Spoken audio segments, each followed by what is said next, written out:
This is the Unidentified Flying Podcast. We are back after a 3-year hiatus in deep space, let's call it. Yeah, it's been 3 years. Okay, so we're back, at least for now, giving it another go. Making a cruise by, just seeing what's up. Flyby, yeah. I like Taking that. it easy, kicking back. Yeah. So, I guess we would, I don't know, you say we're an Oklahoma-centric podcast, but yeah, insofar as we're both Oklahomans and we live in Oklahoma, so... Lived in Oklahoma a long time. Yeah, too long. I mean, no, not long enough. That's I can give you our description if someone's really wanting to know. We're called Unidentified Flying Podcast, and people are like, what the hell does that mean? I kind of changed our description to say, we're here to explain the unexplained in a wide range of topics. We're going to explain the unexplained. Looking out from the great state of Oklahoma. Holy shit, man. Oh, my God. That's okay. Wow. It's a tall order. Yeah, I was about to say, you kind of put baby in a corner on that one, but okay. We're all right. Okay. We're not too serious, No, not at all. We haven't done this in a long time. So yeah, no. We talked about a little bit of everything. Yeah, so what are we talking about today? Anything in particular? It's been a while, Yeah. What's up, man? Work, man. Yeah, I've been work. That's kind of why you really didn't do too much after this. Yeah, no, life. I had to my actual days, hours I was working was just kind of all over the shop over the last 3 years. Still are. What's that? Yeah, in a way. Yeah, they have been. But it's been worth it and it's been good. So I have no complaints. It's just where do you squeeze in a podcast there with. I know you've had stuff going on too, obviously. So, it's just kind of working different hours, man. We were just two ships passing in the night. Yeah, I know. It's hard to find time, man. Especially if anyone who, as they get older, or especially if they have kids, or like me, or like I work on my own. Yeah. Run a business. Life's a bitch, dude. Jesus. Yeah. You have to schedule fun in, and sometimes the universe is like, screw you, you're not doing anything anyway. So. Do you remember whenever the only thing on your schedule was fun? Yeah. Yeah. Those were it's the called days, my man. 20s. Yeah. That's what it's called. So if you're in your 20s listening to this, just enjoy it. Yeah, you just kind of, you had a job, but it was just to fund all the other shit you wanted to do. So, and you knew, if I lose this job tomorrow, who cares? I'll just go get another one. So, yeah. Just paying bills. Yeah. Rent. And you start to get a little older and you're like, oh, I might need to be a little more serious about this. What am I doing? Yeah. And then you start to wonder, man, if only I'd been more serious earlier, I'd be even better off. But I was too busy having fun, so... Hindsight's always 20/20. Yeah, it's 2020, man. 2020, so... Yeah, in short, we talk about things from Oklahoma. We talk about anything, actually. We did a James Bond episode. Yeah, that was fun. Star Wars. Star Trek. X-Files. All the jocks are going like, oh my God, I can't listen to this because you're talking about nerd shit. Get away. But sports, too, Yeah, well, I'm sure all those same people play fantasy football, and they're ultra nerds about the stats and statistics, and some guys, on base percentage, so... all that rhetoric, man, just get the fuck out of here with that. Like, I mean, I think it's cool, but I think all kinds of other shit's cool too. So, you put a nerd in front of me who's a nerd about baseball and a nerd like Game of Thrones. I'd probably rather talk to the Game of Thrones guy, unless my Cardinals are like in the series or something. I'd be like, hey, I kind of want to talk to this guy, but that's not going to happen again. I'm eclectic. Probably. What's that? So I'm eclectic. I'm into different shit. I can get into all of it. I mean, I like fantasy football. Hell, we played fantasy basketball for a time. I mean, we haven't this year, but... That's another thing that kind of got lost to time. So. Yeah. And I've kind of taken a step back from sports just in general. Yeah. The past... especially not doing the podcast, but like since the last time... Things, a lot of things have changed, like with Durant leaving. I haven't watched a Thunder game in a while. I still watch some. Yeah, I haven't watched hardly any. I watched the second half, or not even the second half. It was like just the last 7 minutes of that game. What was it, 6 or 7 of the Raptors and Bucks? It was game 7, wasn't it? I think 6. I don't think it went to 7. It went to 6. Okay. Yeah, I watched the last bit of that to see them win that and was like, oh, that's cool. I hope they beat the Warriors. But I don't know. It's hard. I don't know. They won game 1, so lost game 2. Was it game 3's tonight? Yeah? I think so, because I have not kept up with it on purpose. I told you this because it's like superstition. You don't want to jinx them? Yeah, because every time, whether it was 4 years ago or 2 or 3 or last year, like every time they kind of meet the team that could challenge them, the Warriors will, they seem like they're down. They seem like they're down. I get interested. I watch it. Oh, they come back and win. Yeah. Or the other team starts doing shitty or whatever. Yeah. Either way, the Warriors win. You want me to give you a very uninformed opinion? Sure. Oh, yeah, that's what we're here for. Maybe it should be Uninformed Flying Podcast. Yeah. Based on the little bit I've watched this year and what I've heard, because, I'll still, read an article about basketball. Yeah, I still follow I just don't watch, really.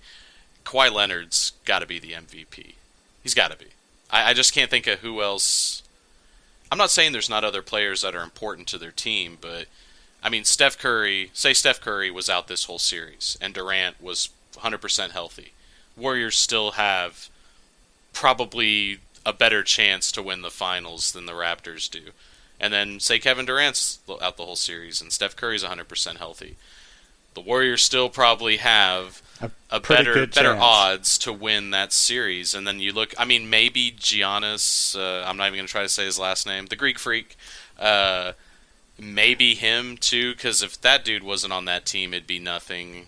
I don't know. I don't know enough about it, but I gotta think if Kawhi Leonard wasn't on the Raptors, I don't think they're in the Eastern Conference Finals even. So no, that's why they went and made that big trade to get him. Yeah, and so I just based on I said, impressive. Pretty uninformed. They blow it up like that, and they've been like that team that's consistently not getting there. Yeah, they're close, but they're not actually the contender. Yeah, they're fucking in the finals now. So yeah, and wow, that worked. Yeah, I know a lot of people said they were just going to get swept, and they came out and won game 1. And I think a lot of what I've heard is they really should have won game 2.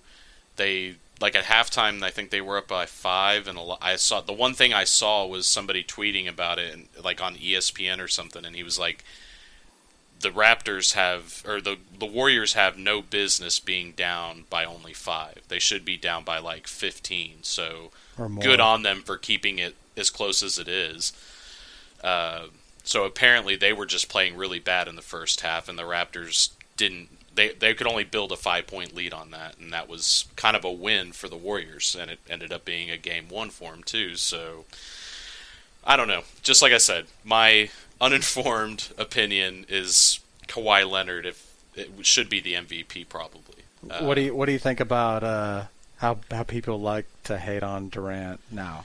Mainly from here in Oklahoma. Yeah, it's one perspective, but then it's kind of everybody is doing it to a certain degree. Yeah, he's kind of in a way become kind of a villain in basketball in a weird way, the nicest villain. It's not almost not even a villain. It's like the a pariah? Best punching bag. Oh, we just really don't like you. We don't even think you're worthy of being a villain. Durant's one of the best players on the planet. I had problems with him when he was here. Yeah, but I don't. You say best play when he was here, we would argue he's number 1, and if you had to really kind of cede that number 1 to LeBron, he's at least number 2. I don't know about that. I didn't know about that then, and especially don't know that after he left and did the whole what's called the bandwagon thing. You know?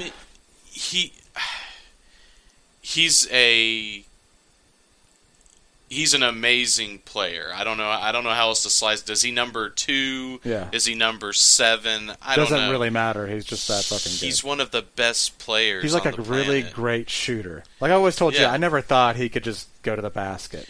Yeah, he's well, never like, I'm going there. Everybody else, you're gonna try. Yeah. But you are mere mortals. I'm going. Yeah. Like he would always do that and just like fumble the ball. Yeah. Well, not all the time. No, but I got a good chunk, and you're like, oh, that didn't quite work out. You know? I think there was a valid argument when he was here on the Thunder that, I mean, I at times I think I even might have said it on this podcast 3+ years ago, that Westbrook, in some ways, is a better player. Westbrook can take over a game like nobody I've ever seen. I haven't necessarily... He hadn't done it enough for them to get past, like, the Trailblazers this last year, but... Or any other year. Yeah, I mean, so there was some... That's a knock. Some people like to, like, point out, like, well, hey, you're right, like... I'll counter you. Like some people, like, well, yeah, he's also as you point out, and everyone else, he's the most self-destructive type of player. He's just fuck everything up too, as much as lift you up. He's a double-edged sword that's on fire. I mean, or Oladipo. People love to point out Oladipo. They're like, oh, he came here and did nothing, and just watched Russell Westbrook. Maybe get an assist every now and then. Yeah, I don't know what. It's like, hey, Russ, give me the ball, but I don't know what the Thunder are gonna do. But as far as that's I still why say Durant is an amazing player. He's got to be top 5 in the world. Yeah, even if he's number 5. I mean, we're talking. Let's think about it. You got LeBron. Yeah, he's still in there. Giannis. Yeah. Steph Curry. Oh, is it Giannis? Is that Giannis, not Giannis? Giannis Antetokounmpo. Oh, Jesus. Okay. I'm just going to call him the guy on the Bucks because he's the only guy on the Bucks whose name I know. Antetokounmpo. Yeah, that's gonna be your thing. Nah, dude, I'm good. I have Giannis. no idea. Did you hear me say Giannis? I didn't try. Giannis, okay. I call him Yanni. Do you think he'll never hear this, so I don't have to live in fear. Everyone's like, what the fuck is Yanni? Yanni, yeah, I'm dating myself there. I got it. But yeah, I'm glad to see listen, that players like what was Giannis? I mean, Steph Curry's got to be up there. LeBron. So there's 3. Durant, Kawhi, 4. Oh, Kawhi. Oh, yeah. Oh, there's 5. So is Durant 5th? Oh, I or think. Is he third? That's what gets interesting. Well, I think right now overall Durant's I don't know. See, again, this is an uninformed opinion. The one thing that Giannis can't do that Durant can do as well is shoot from range. Yeah. But the one thing that he can do that Durant can't do as well is that dude can drive to the basket. And like a step and a half from half court type of. You're like, I don't know. I think you'd have to well, I guess if you asked me who would you rather have right now to build a team around, I'd probably say Giannis. Oh, totally. Yeah. So Anthony Davis. Yeah. Oh, shit, we forgot him. Anthony Davis. So that's why I'm saying, like, when you really start listing people out, you're like, wow, so this is a really 10. good top 5, 7, 8. Yeah, that's true. It's fucking like who's then really Westbrook and Harden. Yeah, so we didn't even mention those two. So yeah, top 10's pretty filled. Yeah. Really, like it's a good league. There's a lot of great players. That's and true. Even the people like further down the list, like 10, 15, 20, like those are really good players. Like Paul George. Yeah, Paul George. Don't forget I think we kind of try and inflate him a little more just because we're homers about it. But he's still a really great good player. Yeah, he's I love that guy. I know he's had injuries off and on, like with the leg before he came here, and then that was this nasty. year with the shoulder, and that's our whole. He could have won MVP. Yeah, I hear that a lot. I'm like, all right. I don't know about that, but okay. Maybe in a theoretical world. Yeah, you're totally right. Yeah, but at least from what the limited I've seen and heard, Kawhi Leonard MVP this year. But again, I could be totally off base. I just know when I watched him in that game 6, that last quarter, 7 minutes, 8 minutes, whatever the hell it was, dude, he looked really damn good. I mean, that dude was the like willing his team, like, we're gonna fucking win this. So I don't know. I don't know. If you look at, like, normally the MVP is on. Is it? I don't know. Is this true? Is it normally on one of the two teams that's in the finals? Not always. Not always. That talking about kind of checking out the past 3 years, like, that was always my thing. Like, with the year Westbrook won MVP, it was kind of like, okay. Oh yeah, they didn't Durant's go to the finals, did they? Yeah. No, they didn't have that great of a Yeah, record. that's true. But he had, like, that triple-double streak. Yeah, and that's what I'm saying. That it was kind of manufactured, you know. But I can look past it. Yeah. You know, sure, maybe there was a home game. We were adding an assist or a rebound there, that type of thing. But you think which I'm fine with. You think they were fudging the numbers? Oh, dude, home teams do that all the time. Really? Like, that's nothing new. I mean, it's not like we're the only one doing it. Well, don't they have, like, an independent? Doesn't the NBA verify all that? No, I think it's taking from whoever did the scoring at the game. Huh.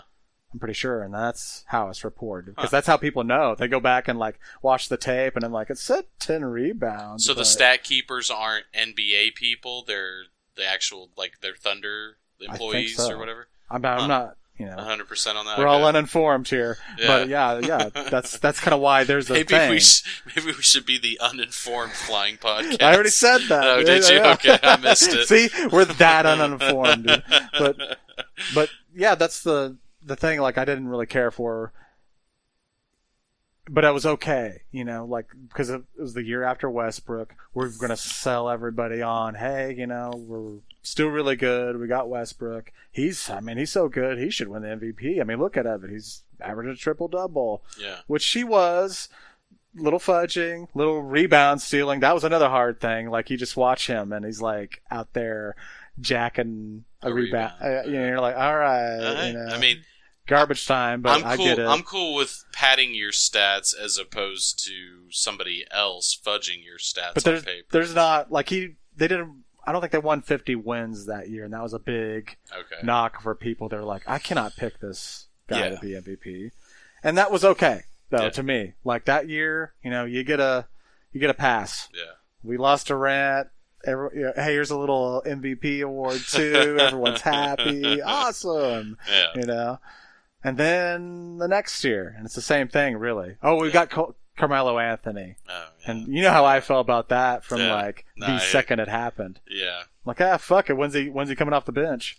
Yeah. And then it turned into the whole year was, oh, should we change? Should he do something? Oh, he's actually what we always knew. He's fucking washed up, and he's just... Is he still playing?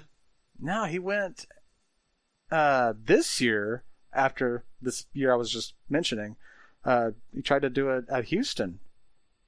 Get a little small deal and try to do the same thing. Guess what? It didn't. I mean, it lasted like weeks. It wasn't long. It was kind of like, okay, this isn't going to work. Sorry. I mean, and it's no offense to him. It's just, it is what it is. You can look at him and watch that. That's kind of why when, he came here, I was like, yeah, sure. Maybe he can come off the bench because he's still a decent shooter. Maybe he's a little past his prime, but he can get that boost. Yeah, and that's a hell of a boost off of the bench. If on paper, that seems like a great idea. Well, hey, if I've got nothing against you. If you can convince teams to pay you an exorbitant amount of money to come play basketball, hey, you got New York to pay him. Yeah. Well, in Oakland, we paid him here. We paid him here pretty good, didn't we? Yeah. Because you got to think that wasn't our vision. He was going to come in and be one of the big three. He's not going to come off the bench either. So it's not like that's something we wanted. So I can kind of see, but that's how I already went into it. So it's like, oh, I've got to sit through all of this while we figure out this is not right. Yeah. And guess what? He's gone. Oh, he's gone. Yeah. I mean, it was just kind of like inevitable, seems like. And we did the same thing in the playoffs, won a playoff game. And that was it. Yeah. So even like this year, I was like, remember I told you, I was like, hey, we win 2 playoff games. That's an improvement. Yeah, I mean, it is. Yeah, I mean, some teams never even grace the playoffs. Yeah, they're just like, and they're not even shitty teams. They're just like kind of there. Yeah. Like Charlotte is notorious for that. I mean, they're like 38, 40 wins, just below 500, maybe just a little above. Nobody gives a shit, and they don't either. They might. Those teams will have like a huge bump if they actually get into the playoffs, just like it's like an 8 seed, and they start kind of making a little noise, like knocking off a team at a like an away game because they're playing the 1 seed, and then it gets exciting. But past that, they usually don't do much, which is kind of I don't mind us. Even just going to playoffs, and we lose, but so we made it. You made the playoffs, yeah. If you watch, everyone makes like a big deal about the exit interviews every year, like, the season's over, doing exit interviews, what they got to say. And like Sam Presti's was the funniest to me because he was basically in a nice, we worded it differently kind of way, very like PR kind of way. Yeah. Just be happy with what we got because there's a price to it. Yeah. It doesn't just happen. We don't keep being somewhat relevant for nothing. Which, how much longer do we have on? I mean, the big two questions: how much longer do we have with Russell Westbrook and Paul George?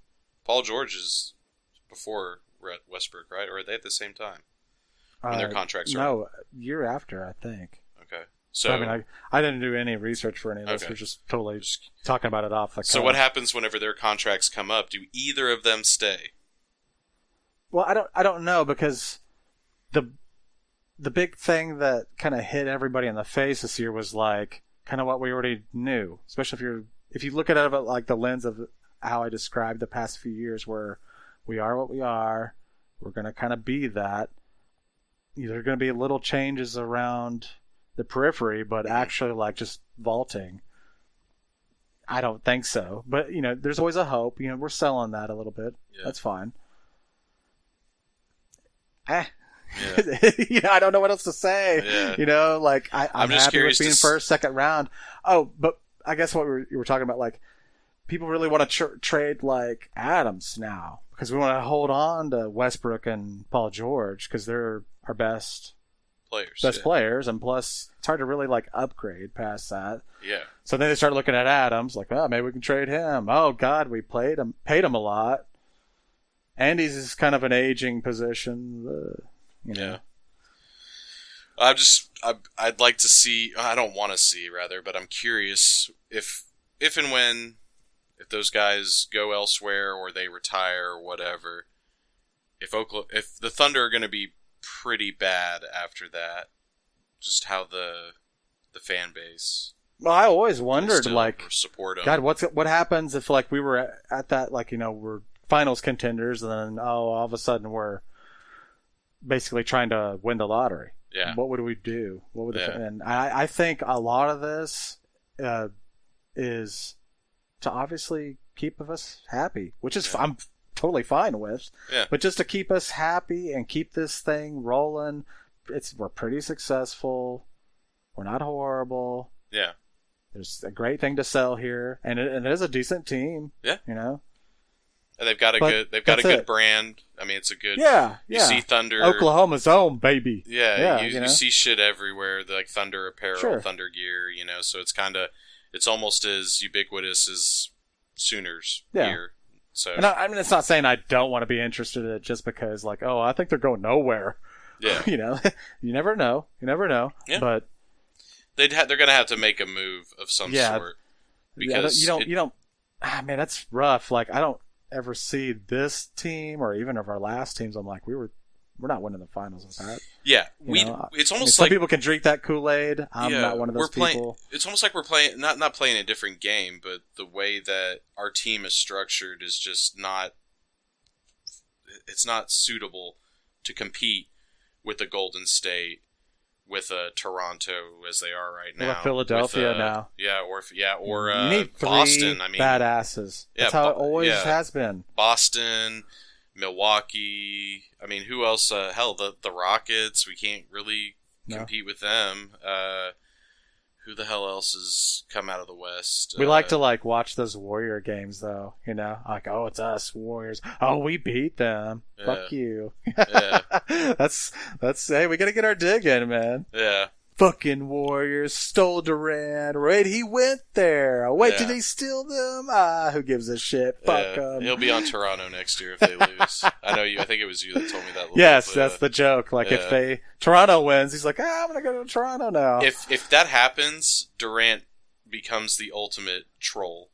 Yeah. Like he has to be like, there's got to be like a wink and a smile if he were to do that, like just to the world at large. That's what's so interesting is like he never thought that he was going to have any repercussions from that.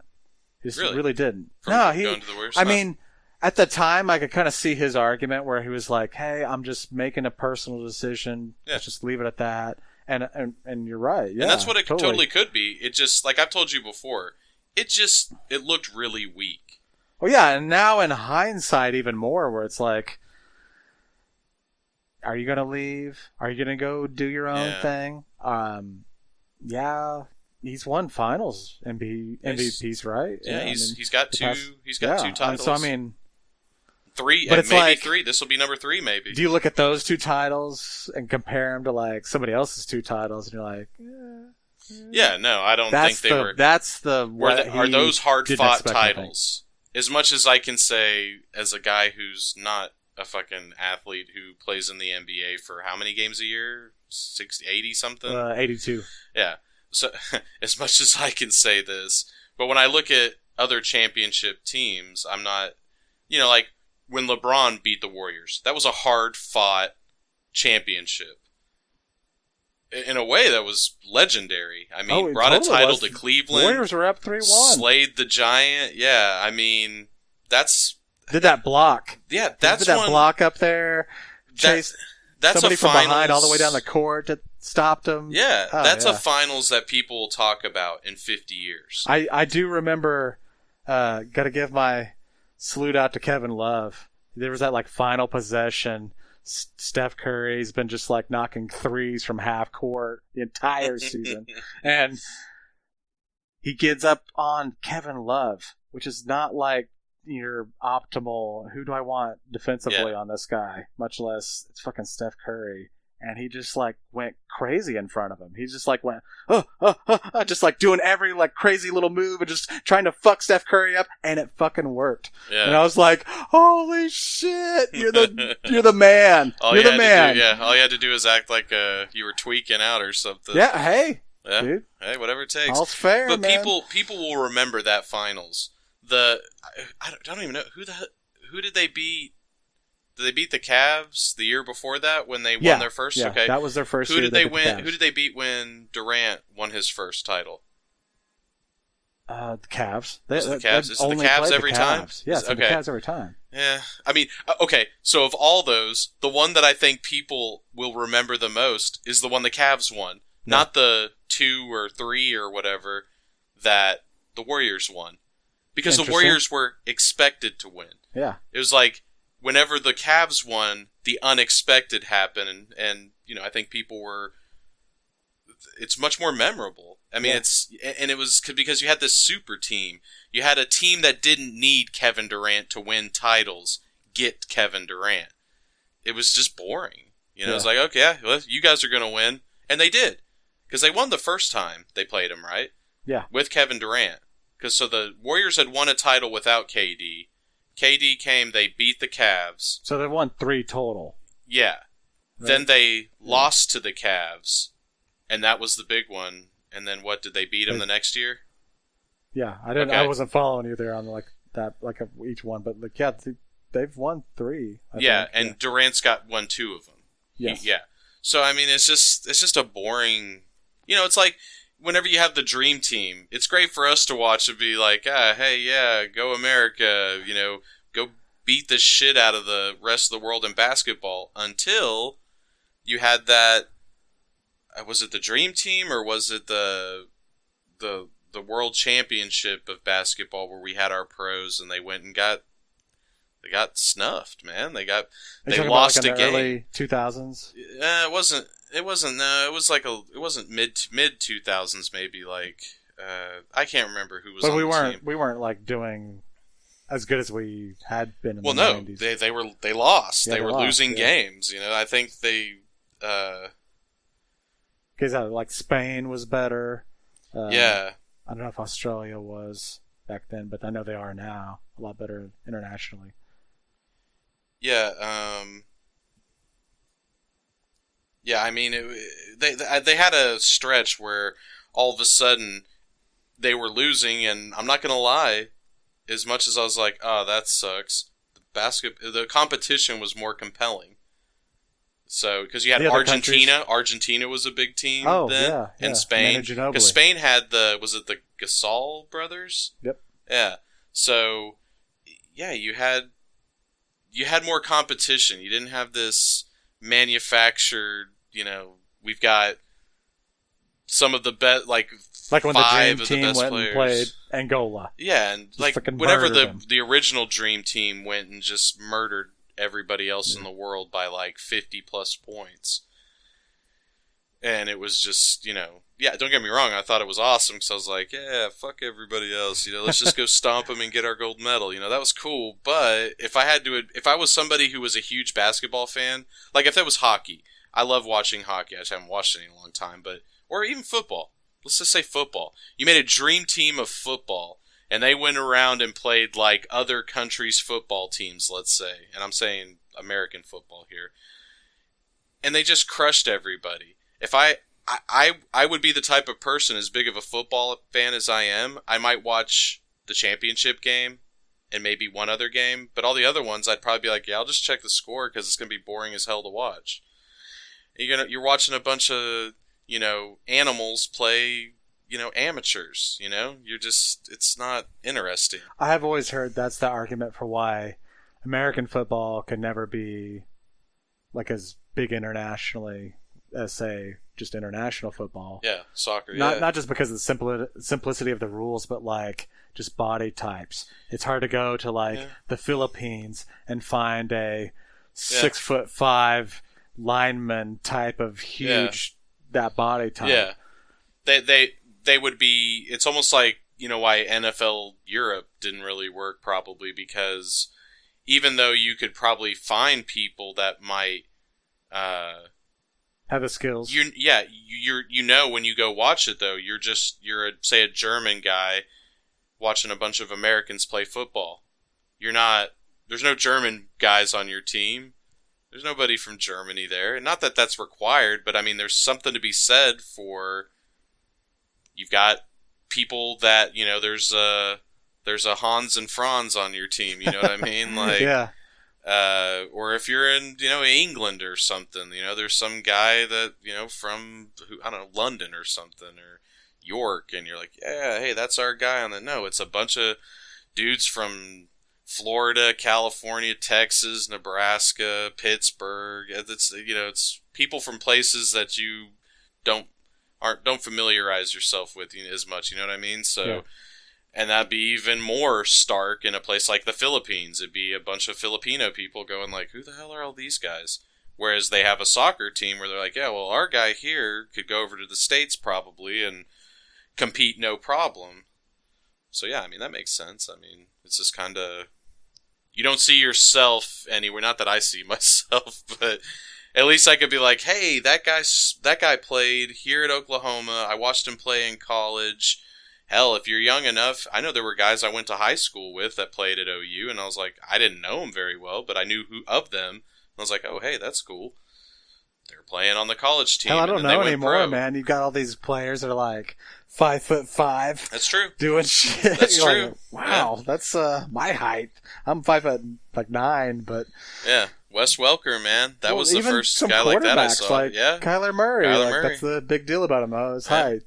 Yes, it was the same thing the year before with Baker Mayfield, and he's, they were like, well, he's only 6 foot if he's actually 6 foot. So for me, you're saying there's a chance. Yeah, exactly.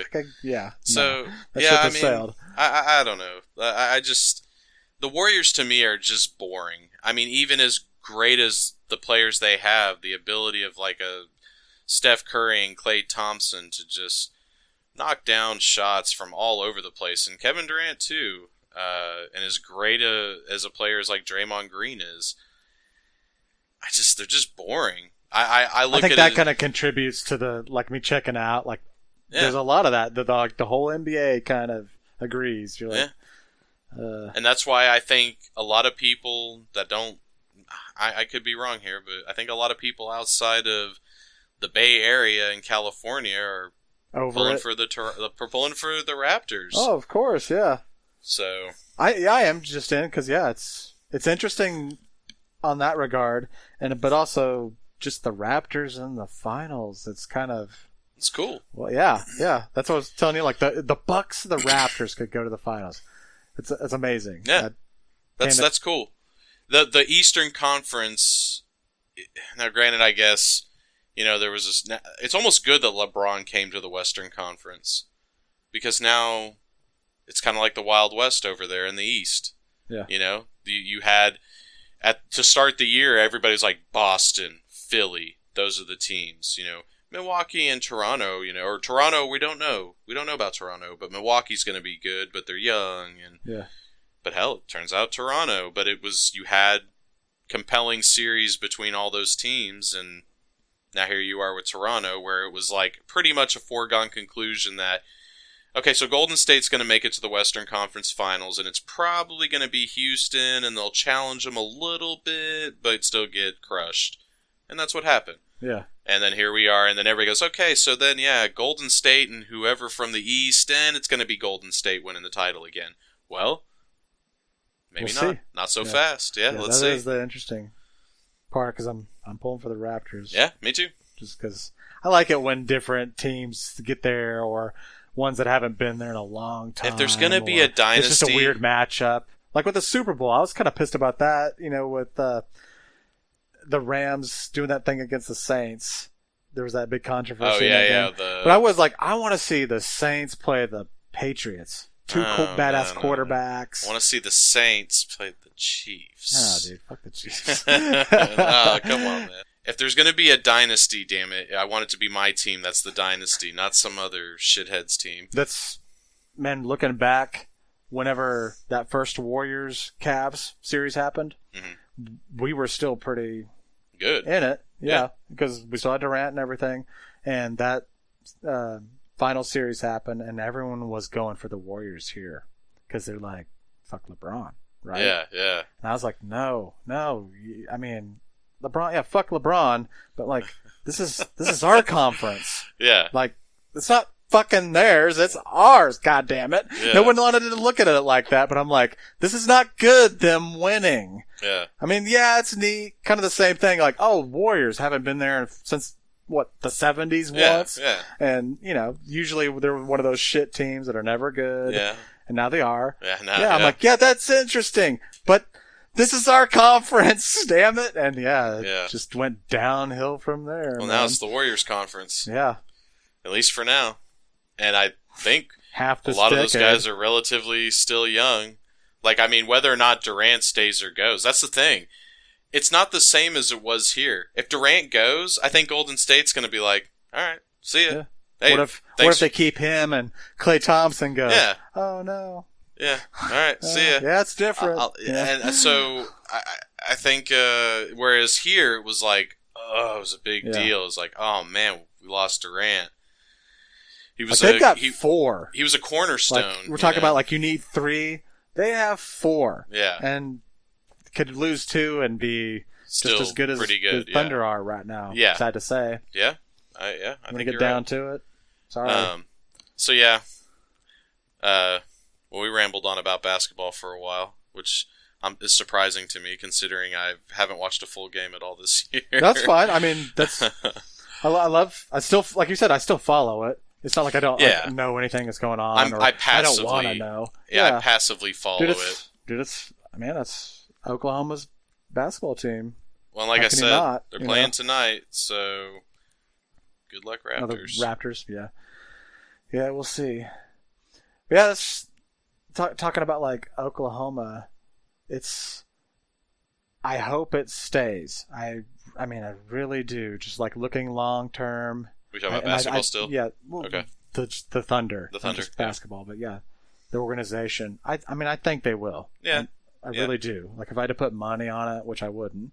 Well, I'm curious. I'd be curious crazy to hear the turnout for this year. Like, I wonder, did they sell out all the time, or yeah, we still. Yeah, I mean, I don't know about like technical sellouts and all that stuff. The attendance was still good. I mean, Oklahomans are still as interested in the Thunder as ever, and that's which I think important. says something, because most reasonable people have to look at what happened last year and go, okay, we had some success, but we got bounced out in the first round last year too by, was it Utah? Yes. Yeah. So Utah, and we won one game in that series. That's all we've done for 3 years. So, and then, people had to go, well, we didn't make any major changes other than we, ejected Carmelo. But we didn't add anybody, did we? I mean, smaller pieces. Yeah, nothing major happened. No, the most major thing that happened in between that season and this one was Paul George electing to stick around. Yeah. That whole thing. So that's a cool. Conspiracy, right? Oh, it is? Yeah. Oh, I didn't know that. I mean, I don't know how much of a real conspiracy, but yeah, it's a lot of, he was still with Indiana and always saying like, oh, I want to go to LA, and then he gets traded here, so he didn't really have an option. Ends up here, and then his free agency was up, so everyone's like, oh, then he's going to go to LA. And like you're saying, you're happy he elected to stay. Yeah. Well, the conspiracy is that LA did so much tampering talking to Paul George that Adam Silver was like, hey, we're going to nix this if you actually go to LA. You're staying or going somewhere else other than Oklahoma City. You're not going to LA. Otherwise, we'll make a big thing about it. Which is funny because didn't they find the Clippers? The conspiracy comes tampering? out too because he just never took any meetings. He was just like, "Oh, I'm a free agent. I'm just staying," which he could have done. Yeah, he could have done. Yeah, but I got you. Okay, but it adds fuel to the fire. But I think so. Yeah, so most reasonable people had to look at this year and go, "It's probably going to be pretty similar to last year," and attendance was still good, really good. So that's good to hear.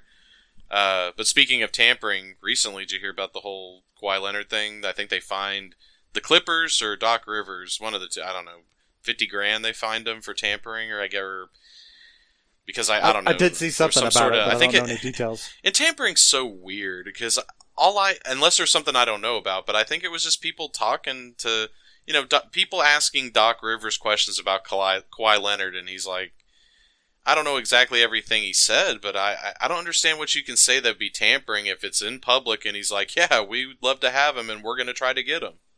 How's that? Yeah, I just don't get how that's like... It is kind of like certain things could be in a gray area. Yeah, I just don't get it.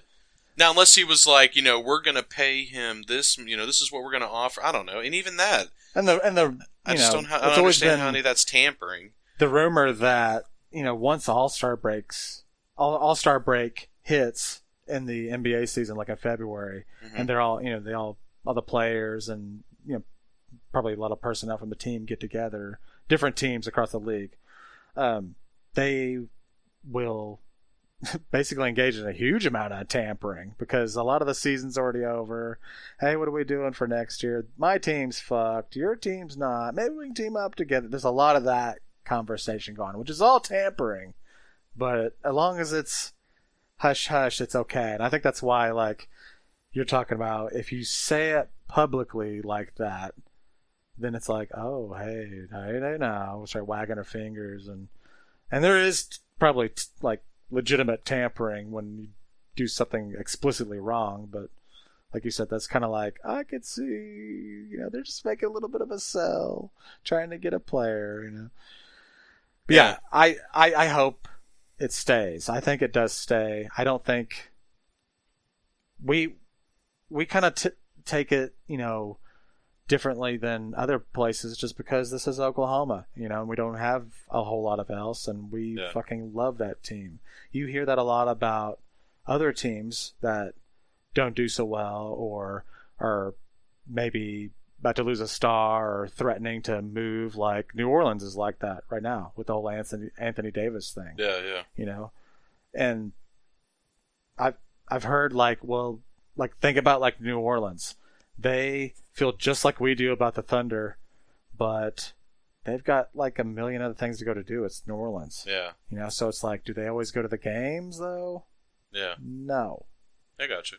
But here, we like to take things. It's not like we're living on Mars or anything. I mean, there's shit to do here. But I get what you're saying. There's not a metropolitan area. There's not some huge historic place though. You know what I mean?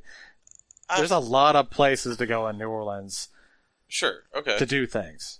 Okay, but I mean, there's not that there's not I get what here. You're saying, but I'm just saying it's a little larger. Yes, I get that. Yeah, I mean, fair enough. You have stuff like Mardi Gras, and you got the French Quarter. That's I understand. What I'm saying. You got stuff there's like all sorts of stuff like that. But I'm not going down to Northwest 10th and going, oh, hey, I love the fucking, I mean, there's some cool stuff down there. I've always heard the Paseo Arts District, and there's all sorts of there is cool things going on versus where there wasn't in the past.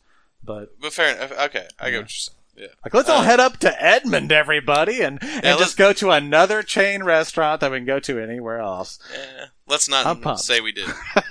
I get you.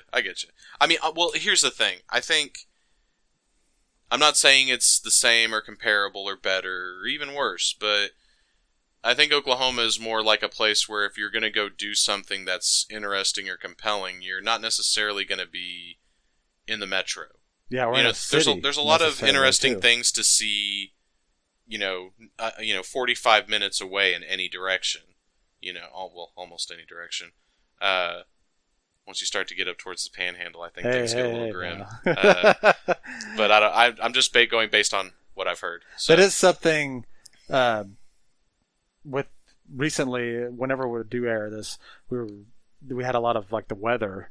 Oh yeah. The tornadoes and flooding and all that shit. Yeah, a lot of looking at the storm shelter, going am I gonna have to get in this fucking thing tonight? 1 foot in. Yeah, well, hell, the scariest one was the one we had, at least for me, in Norman. And it's not like I was, clutching my pearls or anything, but hide under the bed, but it was. Just kind of came out of nowhere where they had this weather event, and it was supposed to be, starting at sometime in the late afternoon, early evening till about, 11 or something, midnight. And that's all came, and everybody's watching TV or on the internet, looking at the radar, and it all passes Norman. And I think there might have been damage other places in the metro area, but it went by Norman, no problem. So it's oh, thank God. Gonna go to sleep. Get woke up at 4 a.m, and it's the sirens going off, and I'm what the fuck, man? And yeah, it was, scrambling for a second to look, and it was something spun up over Norman, and then it ended up dropping down, kind of out by the lake for a second, and then I don't think it really did much. Just a quick scare. Yeah, and it was Jesus. Okay, I'm going to try to go back to bed. Can I go to bed now? Are we okay now? Yeah. And then we had that other one where I'd never heard the term before, but it made sense. It was David Payne on Channel 9 calling a drill bit tornado, where it was just it made sense. And I don't want to. It was that one that hit El Reno. That hotel and a little bit of a trailer park behind it or something. Yep. But it was just, it came down for just just not long, and then it went right back up. So it just came down, that quick. Did all its damage, and went right back up. Because they showed a drone shot or something, maybe it was a helicopter shot of the day after, and it just showed the path of the tornado, and it was not that long of a track. It was just enough to tear up this little place and then go right back up. And those, I remember watching it on TV when it happened, and he was just, admittedly, he said, this is not the type of storm system that we can even predict when it's just going to spin up super fast, drop down, and go right back. It's super hard. Dice. Yeah, so that's why he was kind of everybody needs to kind of be prepared, ready right now. That's what it seems like those days, in particular that Monday. where it was like we have gotten really good at forecasting, like next whatever, like Monday. Yeah. It's going to be a bad day. Well, that day they were talking about Armageddon, and it didn't happen here. In the metro. They thought it was all going to come here, but it all just kind of stayed out west of us. That's why I brought the weather up in the first place, because there's always people like, why aren't they covering this type of thing in this part of the state, and they're completely ignoring this over here, but they're talking about this constantly. Mm-hmm. And I'm like, a lot of people don't realize, like, there's 7 or 8 different viewing areas just in the state. Yeah. Well, here's under the Panhandle, nobody gives a shit about us out there. They don't care. Yeah, well, I don't even. Are you guys even in the broadcasting area? No, that's what I'm saying. Like, we're in one of those different areas. Because remember, I've always heard them say, like, there were some places out east or something this last handful of weeks where they said, he talked about whoever, I think it was probably David Payne, but he was talking about, like, these guys aren't even in our viewing area, but we're still going to kind of stay with it. My main problem, and it's what always gets, so Norman is the 3rd largest city in the state of Oklahoma. And it just seems like it's weird. They have this map where they show, like, the metro area. They're zoomed in. You can see Oklahoma City. You can see Moore. You can see Norman. And then when they just zoom out a little bit, all these other little towns start popping up, which is okay. People live there too. I got it. Moore stays on the map. Oklahoma City stays on the map. But Norman just disappears. Norman's not there anymore. Now, granted, I know where Norman is looking at a map, but some people might not. Or another thing that pisses me off. Say Norman's getting the shaft. Well, I don't understand. They just as they zoom out, the name Norman goes away.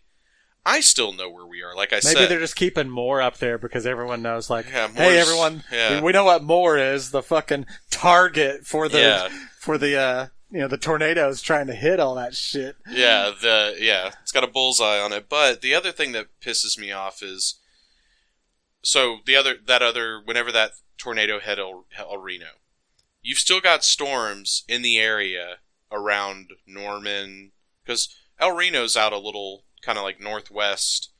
Well, it's like directly west of North Oklahoma City, like right there on I-40, I guess. I think. Yeah.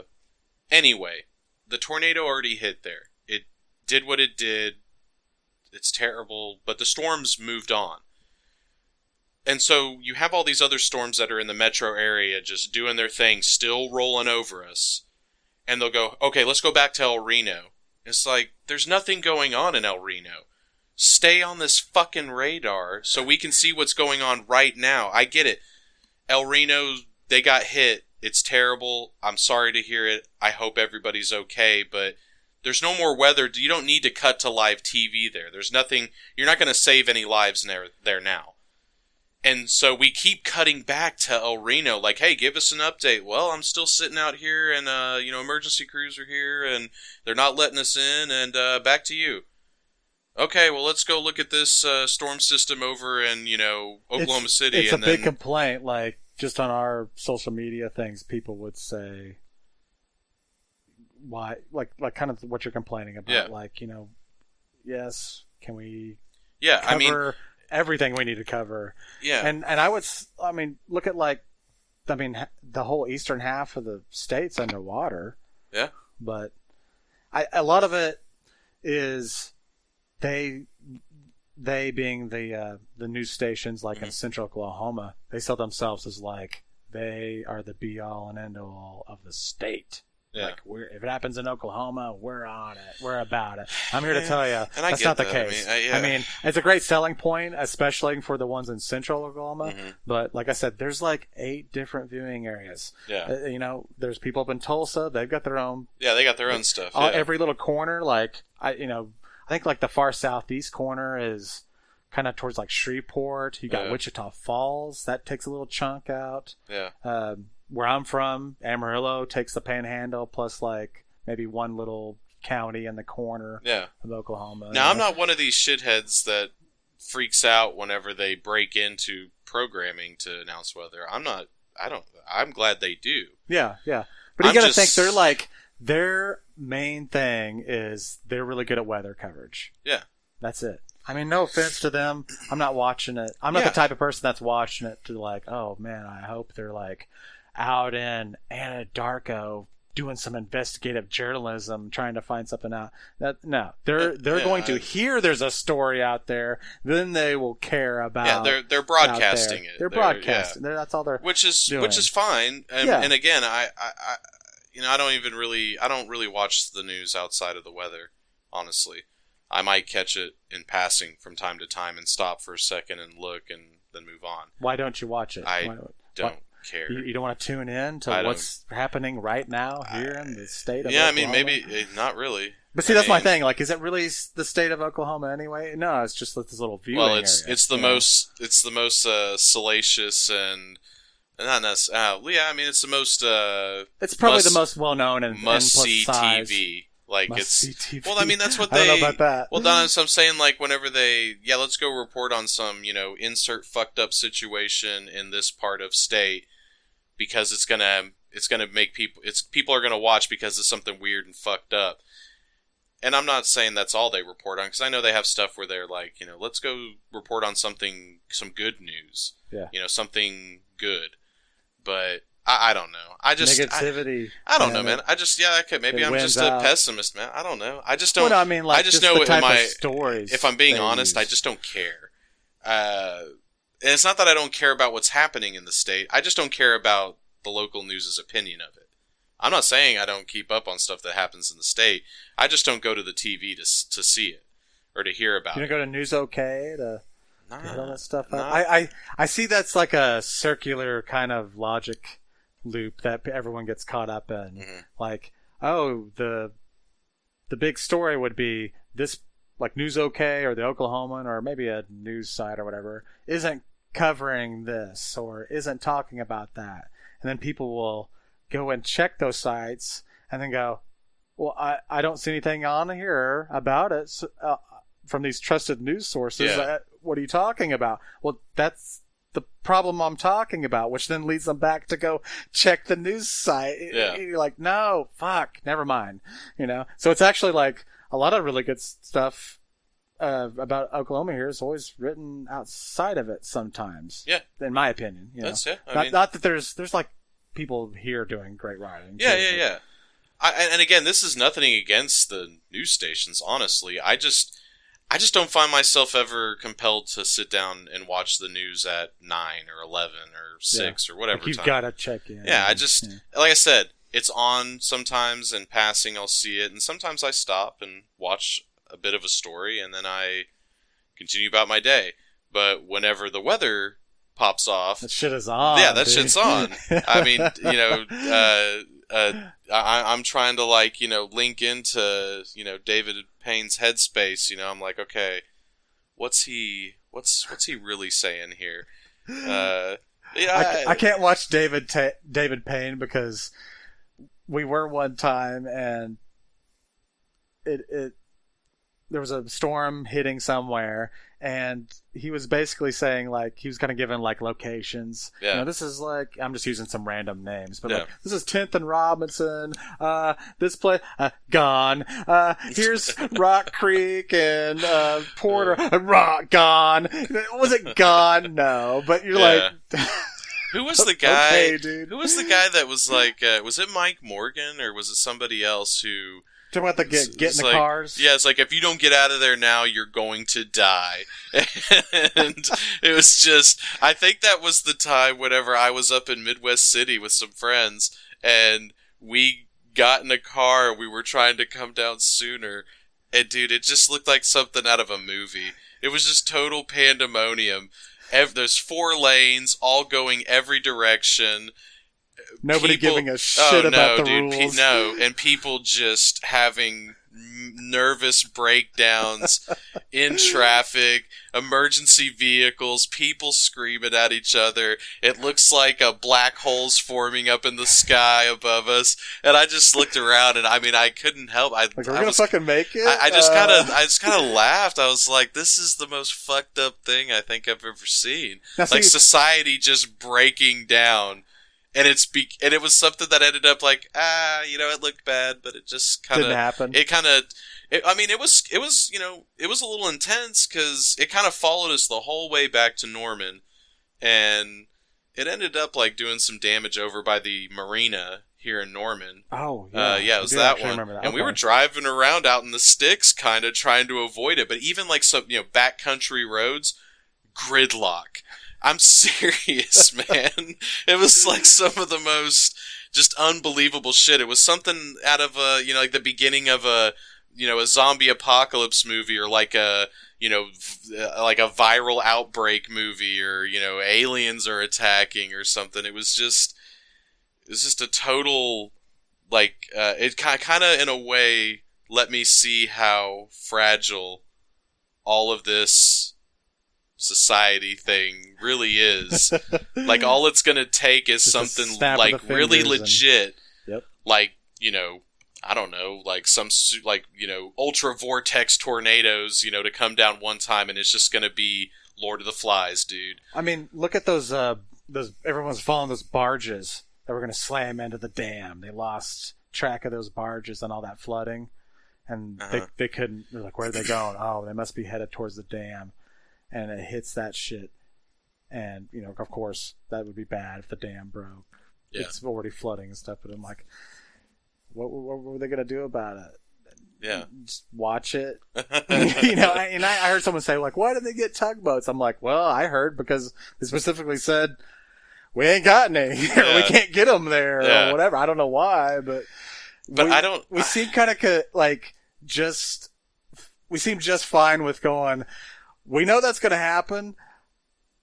Let's just watch it. Yeah, well, I think it kind of gave me some more respect for Mother Nature, because I was like, man, it reminds me of like a George Carlin stand-up bit I saw like some time ago, but I think I've somewhat recently watched it, where he was just kind of like, Mother Nature's just going to shrug us off, like we're fucking nothing. We're nothing. We're not a threat.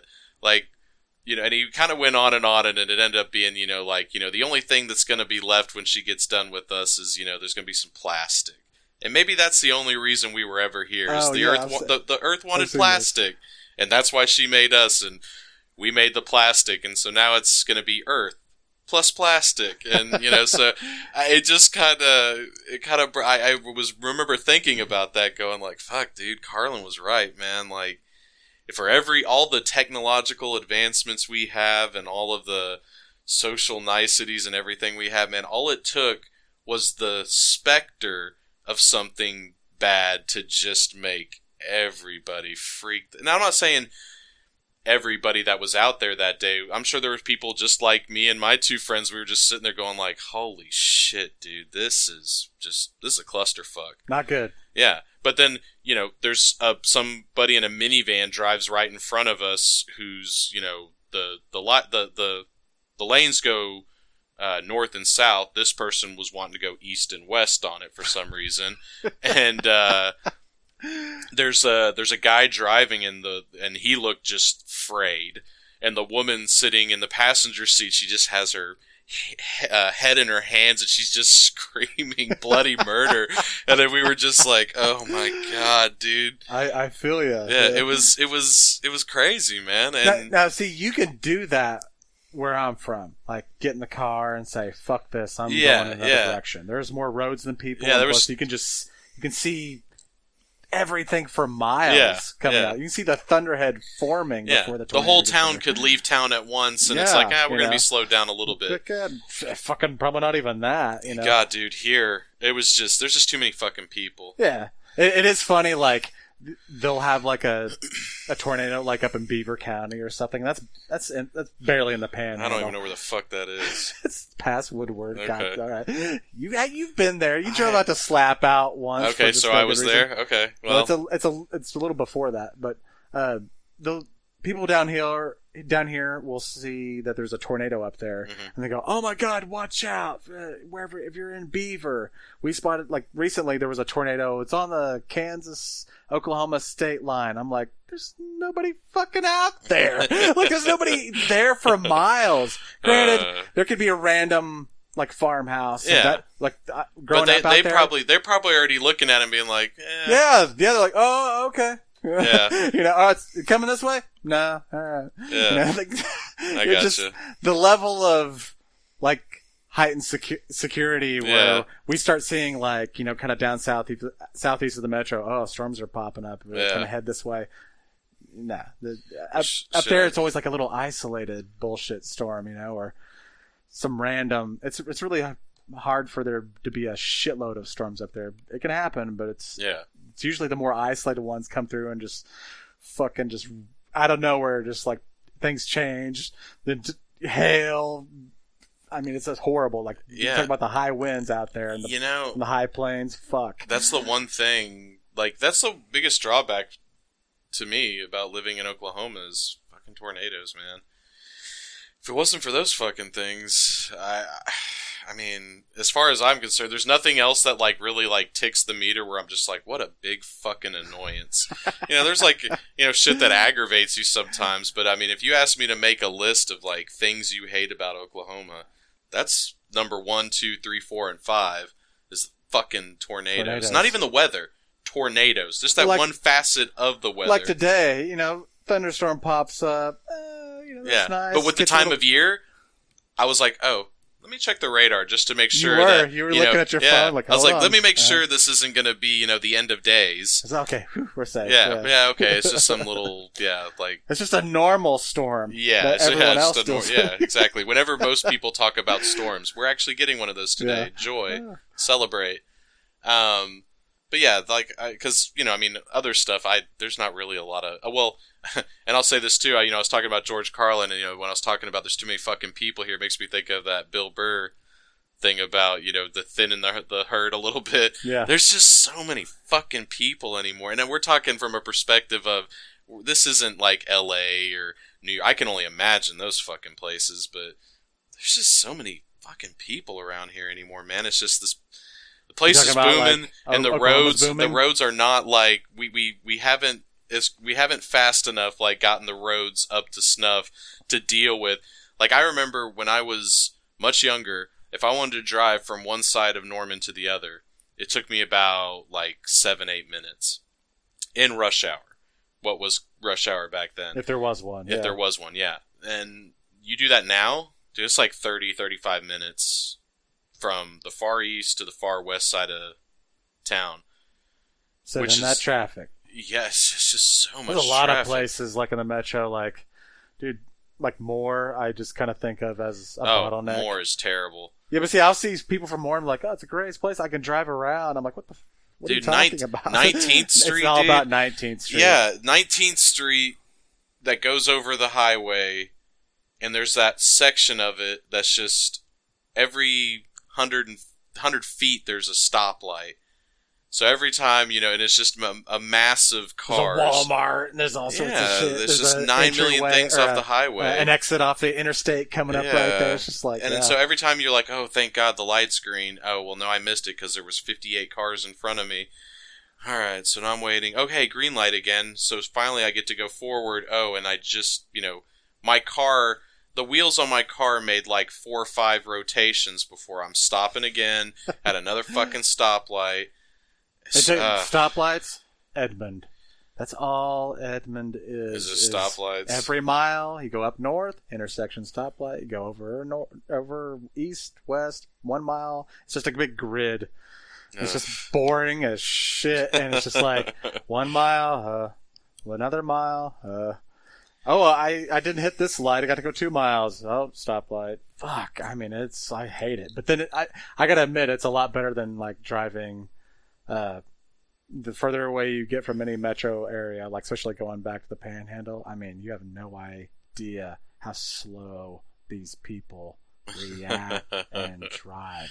And they're not like bad drivers. It's just their pace of life. Yeah. I mean, half speed would be about twice as fast as they're going. Seriously, I am not joking. It's like you go get behind someone and say it's like 4 lane and they want to get over, and you're like, fuck, okay, the speed limit's 40, you're doing 15, I'm going to go around you. They're slowly speeding up. Oh, I want to get over in the lane. Oh, you're already there, Mr. Speedy. Like, that's how fast they're like Jesus Lord. Christ. Like, that's in a 40 mile per hour zone is like really fast in a small town. Yeah, or everything you like just Panhandle. described would annoy the fuck out of me. It's like, God, speed traps. That's all those small towns are known for. Speed traps. Like, hey, here's a huge 4 to 6 lane highway leading into town, but for 3 miles it's going to be 45. There's nothing here, but you got to get to town. But just do like 40. If you go 46, we're pulling your ass over. Yeah, like, well, and I know God. Norman's got a few. I drive on one every day. One side, it's a 2-lane road. One side of the road is 40 miles an hour. The other side is 50. So I drive on that road both ways going to and from work. When I drive to work, whenever I hit that stretch, I have to stop, slow down to 40 miles an hour. When I come home, though, that same stretch, 50. And I'm just like, this is the dumbest fucking thing. Who makes these decisions? Like, who looks at that road and goes like, you know what we need to do? ODOT, is we need to make this side 40 and this side 50 because that fixes all our problems. And my question is, what fucking problem was there in the first place? But it only seems to me, it's just designed like, hey, if we make it a different speed on either side of a 2-lane road, shit, man, you just park a fucking cop right here, man, you guys will be able to ticket people all day. So I just think shit like that just annoys me too, because it makes no sense. Yeah. There's no logic or reason to it, because if you argued like, well, there's some residential stuff, there's residential shit on both sides of that, like some like farm community housing and stuff. So like either side of this road has that stuff on it. So why do these guys get the 40 and these guys get the 50? Trying to get these people out of it. Yeah, I mean, well, are you these talking guys about like trying to get from like Moore to the other side? Because there's like no way to get over there. There's either 19th or you got to go all the way down by the Riverwind, and it's like I'm talking in Norman. Oh, okay. It's Indian Hills Road. Oh, okay. Take Indian Hills Road, man, out towards the highway, like where it goes over I-35. You want to talk about a scary fucking bridge, man? What's Indian Hills over the interstate, because Really? like you're talking, I drive that every day. Why is that scary? Because like, if it's iced up, it's fucking scary. well, sure, but like talking about like rush hour part of the day, it will get loaded up because there's only a stop sign on either side, and there's too much people, so people will just kind of like back up naturally. Yeah. Or they back up and they pack the whole bridge. Yeah. And I get to think, I'm like, can this handle all this weight? Oh. And I've gotten on it before, and there would be a semi behind me, and he'll wait. Oh, he won't get on it. He'll wait a little bit for some truck. And I'm like, okay, that's fair. Fair enough. Okay. And it's kind of it makes you think. It might be fine. There's a bit of a dramatic kind of curve to that bridge, too. It's not like just a straight, like it kind of, when you first come up on it, it kind of really curves hard. Yeah. And then it curves back. So yeah, I mean, I could totally see where, that's just a little dicey there. And we always get like a shit grade for like how good our bridges are. Oh, really? Well, that's why it enters my mind, and I see that trucker doing that. I'm like, is this okay? Does he have some like secret knowledge, or is he just being, there's like cautious a because secret trucker manual, like Indian Hills. I mean, it is a Bridge. big difference in weight, and I'm sure they know that. I don't even know. Is there a sign with like a weight limit warning on that thing? On that bridge? No, I don't think there so. is. Do I want to find out? Yeah. No. Pass on that. Fuck yeah. Well, traffic is not kind if you're really in any metro area in Oklahoma right now, because they've just not built shit up as far as like you're saying. Well, hell, man, like there's always like they needed this road like 10 years ago. Yeah. And they finally put like Robinson late. under the tracks, and I was like, man, I think people only been saying that for about 20 years. And granted, hey, I'm glad they finally did it, and it looked like a big fucking project to do it. And maybe the money wasn't there, maybe they... I used to live right by there. Yeah, so I mean, maybe they didn't have the votes or the money or the funding or whatever to do it, but God, I look everywhere else where there's train tracks in Norman, and I'm like, God, they need to do that there too.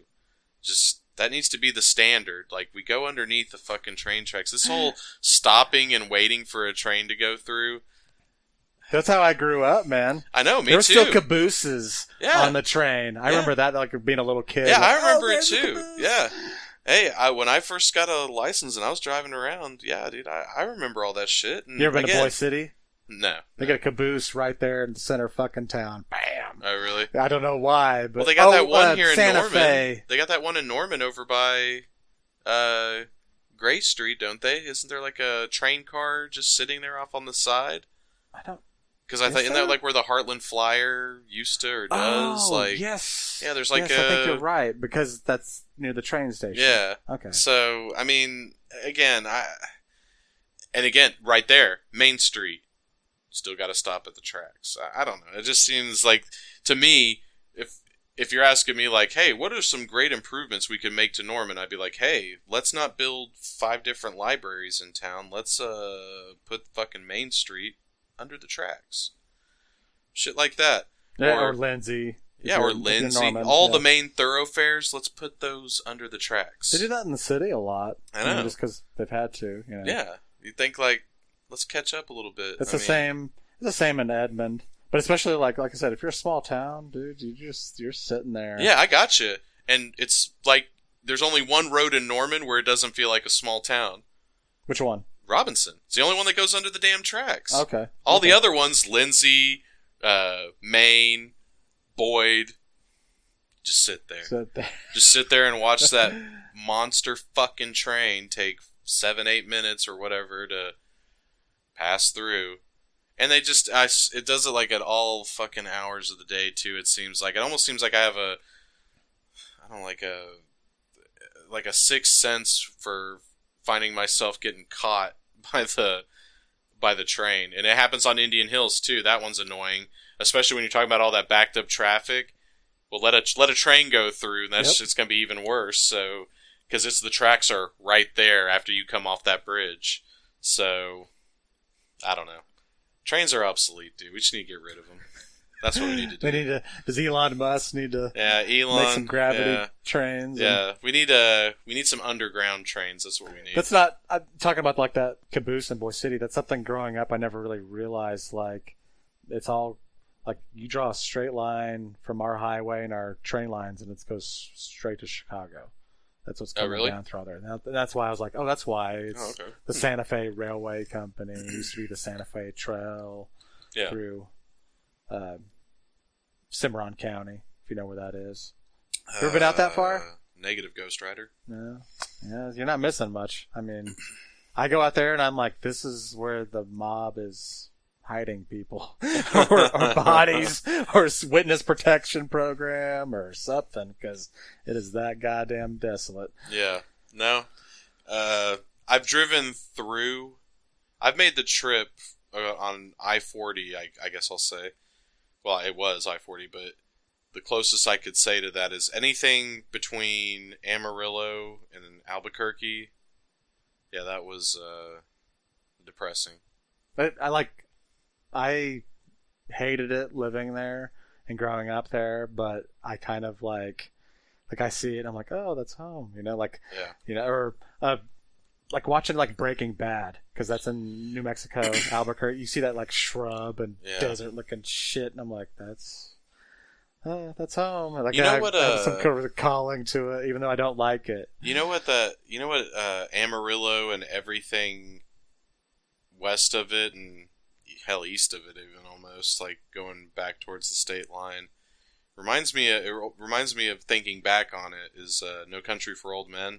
Just kind of like that sort of that hotel scene whenever they finally get him, and it's just the landscape and everything is just real bleak and kind of arid, depressing, and arid. Not much and it's just there. Yeah, it just looks like the best thing that can happen is for the sun to go down so you don't have to see it. Like, I don't know. But then you get to places like, and I'm not a big fan of Albuquerque either. Every time I go through there, I feel like I was going to get stabbed. But then once you get west of Albuquerque, man, That's where things get interesting, in my opinion. Like the whole drive from like Albuquerque to Flagstaff. Scamazona, dude. Yeah, I'm all about I like hating on Scamazona. At least that part right there. I've taken that I-40 trip so many times where you're like, hold on, a fucking burger's like $10? What is this? Scamazona, dude. Scamazona. It's nice, man. I mean, it's I like it. I like that drive, and I like that that area. Kind of driving up into the mountains, and it's most of it's New Mexico. Well, not most of it, but a good chunk of it's New Mexico as well. There's a lot of really nice places in New Mexico as you. That's where we all would west. Go weekend or vacation was west. We never came like Ruidoso and stuff like that, or you ever go there? No, that place is pretty, man. It's a lot of Red River, Eagle's Nest. Okay. Taos. Okay, yeah. Like Angel Fire and all. Yeah, okay. Enchanted Circle. Yeah. That's what it's called. When we go there, there's especially if you're in like motorcycles and stuff, they do like poker runs and shit like that. But there's a way, and plus like skiing. You know, people go skiing up there. Yep. Monarch, places in Colorado too. I mean, they're like, oh, we could go to Oklahoma City.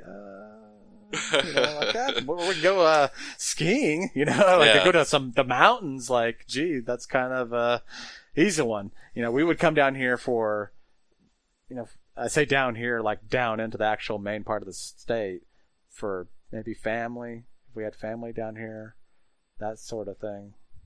School events, because like, man, being out there, if you had to like play another town. Like in like football or a sport or whatever, you had to like drive 5 hours, 6 hours on a bus. Yeah. And they would bus you down to like, I remember we like play like Hera or you know, Skiatook or Elk City, Weatherford, like just fucking, I mean, these poor places would come out to Guyman and be like, what did we get ourselves into? Like, what did we come out? What are we doing here? Are we still in Oklahoma? But talk about like that, like, I've never really been to. You've been to the Wichitas a lot. But I've been like once. Yeah, it's really nice down there. I mean, it's like I said, it's kind of one of those things you gotta take a little bit of a trip to see some of the more interesting things in the state. It's really not that far if you're in the main part of the state. Yeah, no, it takes like an hour to get there. Yeah, maybe a little more. I've been to southeast side once or twice. Been to the rivers down there. Been to Tulsa once. Yeah. That's probably the part of the state I've been to the least is Tulsa. Yeah. And Tulsa's got a lot of cool stuff up there, too. There's a weird vibe. Yeah. Like, if you want to look at a place where it's like, wow, I remember looking in town and there's like all this, you know, big skyscrapers and buildings and things like that. And then like, you just kind of like pan down the street, look over here, and then like here's a trailer park, like right next to it. You're like, what? Like that was kind of what I thought was weird about Tulsa. Like this very worlds colliding, juxtaposed. Man. Yeah. Well, not just there, like downtown, but just like in all sorts of places. Like you would just be like in the middle of nowhere. It's very wooded, and you just happen upon Brahms. Like here, you're like, oh, okay. Yeah. Like that's very. Way more wooded than I'm used to, especially from being the land of no trees. But yeah, no, I get you. It's a lot of shit up there. How long have we gone? Oh, we've been rocking hour and 20. Wow. Yeah. Holy shit. Easy to go. Yeah. That's what we're trying to do. We're trying to bring Oklahoma under one mothership. Well, we're probably the two worst people to do it, so it makes a lot of sense. Yeah, well, I mean, we'll kind of come back and probably do episodes occasionally. Yeah, whenever. There's not going to be any regularity, maybe, at least for now. Just kind of... Especially if we're doing longer episodes. It's hard to get together, get to schedule things, life. Yeah, it's kind of... Plus the tornadoes. Yeah. That's what really, like, when all that stuff happened, like, just couldn't do shit for the first part of the week there. Well, yeah, they tell you, you know, hey, this whole fucking week is going to be, you know, be on your toes, everybody. You know, we're going to, you know, and as you're going through it, you know, like, say, one night, and it's, you know, all the madness that happens, and then they go, all right, so that was round 1, you know, we'll see you back tomorrow for round 2, and you're just like, fuck, man. Like, do I have to? Yeah. Can we just, see, like I said, if I ever had the scratch to do it, man, if I built a house like from scratch here in Oklahoma, man, I'd be inclined to build the whole fucking thing underground, man. Just if I'm going to stay here, I mean, just that way you can just sit in your house and be like, whatever, I'm just going to do it. I mean, I don't have to worry about it. Yeah. You know, I just make sure everybody that I'm concerned about is where they need to be, and then just, hey, kick back. Because people still bitch, you know, like you mentioned it earlier, where they tell you to like be so prepared, and then it didn't hit the metro, so it didn't happen to a lot of people. Yeah, the people's eyes, and I'm like, you still got to scare the shit out of people. You just do. I'll tell you this: it keeps you tuning in. Keeps you. Anytime there's it starts to rain for a second, you go, let me just turn on the news real quick. Check your app, everybody. Yeah. Just download the KOC app. And... Yeah, it compels you to pay a little more attention, which is probably a good thing. I do get annoyed. Like sometimes you watch, and they're got the storm chasers chasing shit around, and they're just like browbeating people. Yeah. Like, why are you even outside? What are you doing? We warned people for days. I heard someone say that on Monday. And they was like, he's driving to what maybe looks like the shelter of this small town. Yeah, or like, maybe like, they're going to fucking work. You know, anything. It's not like you could just, hey, I mean, yes, you can, but some people are like, hey. You could have had this, like, why isn't everybody just already locked up? Yeah. Already. I mean, if something's coming your way and you're just out being a dipshit, there is Which, that. I don't know, like, some storm chasers, maybe? Like, I'm sorry, dude. I watched some video of these two guys. It looked like, I guess it was two storm chasers just driving down some dirt road, obviously driving well above the speed limit, and just dodging around debris and fallen trees and stuff. And, well, they're chasing it. They're going towards it. These guys are... I'm going to be charitable and say floating stop signs. They're just, I get they're doing a job, and it's a job that they're getting paid to do, and there's some sort of demand for it. But, honestly, the whole storm chaser thing doesn't make a lot of sense to me.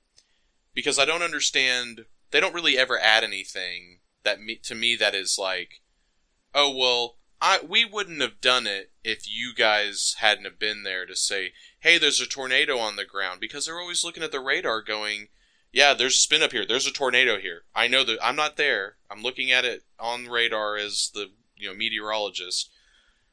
There's got to be a tornado there. Well, that's all we need to know. So why don't you start? The main thing was I just don't see. I'm not saying there's no instance where they don't contribute or offer anything that the meteorologist in studio couldn't have offered, but most of the time it seems like they're, hey, I'm out here on, the back 40, I'm looking off to this direction, and man, there's some real circulation, and oh my god, there's something coming down, and the meteorologist says, oh yeah, I can see that here, the spin up right here. So I'm just kind of like, what are they providing? I would push back a little bit and say they're also providing, like, hey, I'm right here on, they tell you, like, their location. Yeah, where they are. They can be, like, a little more descriptive as, like, where they are and conveying it to us watching it. Plus, they're communicating to, David Payne or Damon Lane or whoever it is, and they're communicating it through them so they can understand shit, too, as well. Yeah. I would be like, that's really what they're there for. Not to really you want them to get like shots of tornadoes and shit, Well, yeah, cool. And during the moment when it's all happening, you have a pretty clear indication if the weatherman, the meteorologist, whatever, is staying on top of it. Who needs to get into a shelter and who doesn't? It's when they keep cutting back to these guys that are like, yeah, everything you just said, I'm looking at, and in this vague, murky, inky blackness over here, I think I see something. There might be a little bit of a spin up, but I can't say for sure. Or they'll like over exaggerate and just be like, holy shit, this is going on, or there's some serious lightning out here. Back to you. You know, it's like, okay. There is kind of a line people cross or reach when there is, enough of a worry to warrant, like, hey, we need to fucking check the weather. There's stuff spinning up. Yeah. And then it kind of dies down. Well, yeah, I mean, they got the dude in the helicopter. Voice. They're like, oh, we need to be. It's. I just wonder how much of it is theatrics, like, and how much of it is, hey, just you get. I just wonder if they had a guy who was just like, hey, yeah, here's where I'm at. Looks like some, a lot of circulation. I'd say if I was in this town, in this area, you really need to, like, maybe be thinking about getting in your shelter. Back to you guys. But then if they tell them, like, hey, man, kind of amp it up a little bit, like, get a little warble in your voice, like, we need you to dramatize this a little bit. So the next time he does it, he's like, there's some serious circulation over here. I'm seeing debris, maybe a dirt cloud. And, I don't know, if you're over in this direction, I mean, it's going to be hell on wheels. So, you might want to, like, get into a shelter or, I don't know, like, you're probably going to die. So just get in your car and run away. And they don't do that, but it might be a little more interesting if they did. Well, there is a little difference between when the storm is out in the middle of nowhere versus getting to the metro for obvious reasons. Sure. But yeah, if it's like way out there, then they kind of do what you're talking about, because it is tougher to sometimes just get the storm chaser out over there to, like. Well, and a lot of times, I know I watched a tornado once come down from a distance. And it was after the fact. I watched it, like, after the fact. And it came down, it went back up, it came down, and then just, like, made a beeline to the, like, north and east. And it didn't take long for that massive tornado to just be black sky. You couldn't see shit in there. And the compelling moment to warn people is when it, like, kind of started to descend and come down. After that, it's just all, it's got to be mayhem over there, but I can't give you specifics. The people in the weather center that are actually watching the rotation on radar, or what do they have, the Doppler XL, they're all their newfangled things that they're, whatever new, like, name they slap on it. That's probably the more interesting and compelling and helpful stuff than, here's a guy 5 miles away looking at it from behind, waxing philosophic on it while, it's just road grading a whole town. I just don't see the point a lot of times. And I actually saw an article, like, last week or something. I want to say, of all things, it was like a New Yorker article. And it was a guy talking about storm chasing and how it's just kind of, the shine is off of it because there's just so many people doing it, so many amateurs, professionals, quote unquote, and it's just like a zoo. And it kind of talked about some of the tragedies with, what was it, 2013 or whatever. You had that one Weather Channel vehicle that got jacked up, and I think some people died, like a father and son, and somebody else that were like a weather chasing team got killed. And the more, and again, I'm not saying it's there, but the more I see of it over the years, the more I'm like, are we actually heading towards Twister? Was Twister a cautionary tale where there's going to be like the shithead asshole storm chaser that's like, I'm gonna get to this storm first, and I'll do whatever it takes to get, like Carrie Elwes. Are we gonna have that guy? And we've got the Helen Hunt and the Bill Paxton that are like the noble storm chasers, the like, publicly funded. Yeah, it's like, we're just here for science, and this guy's here for a career. He's here for the fame and the glitz and the glamour.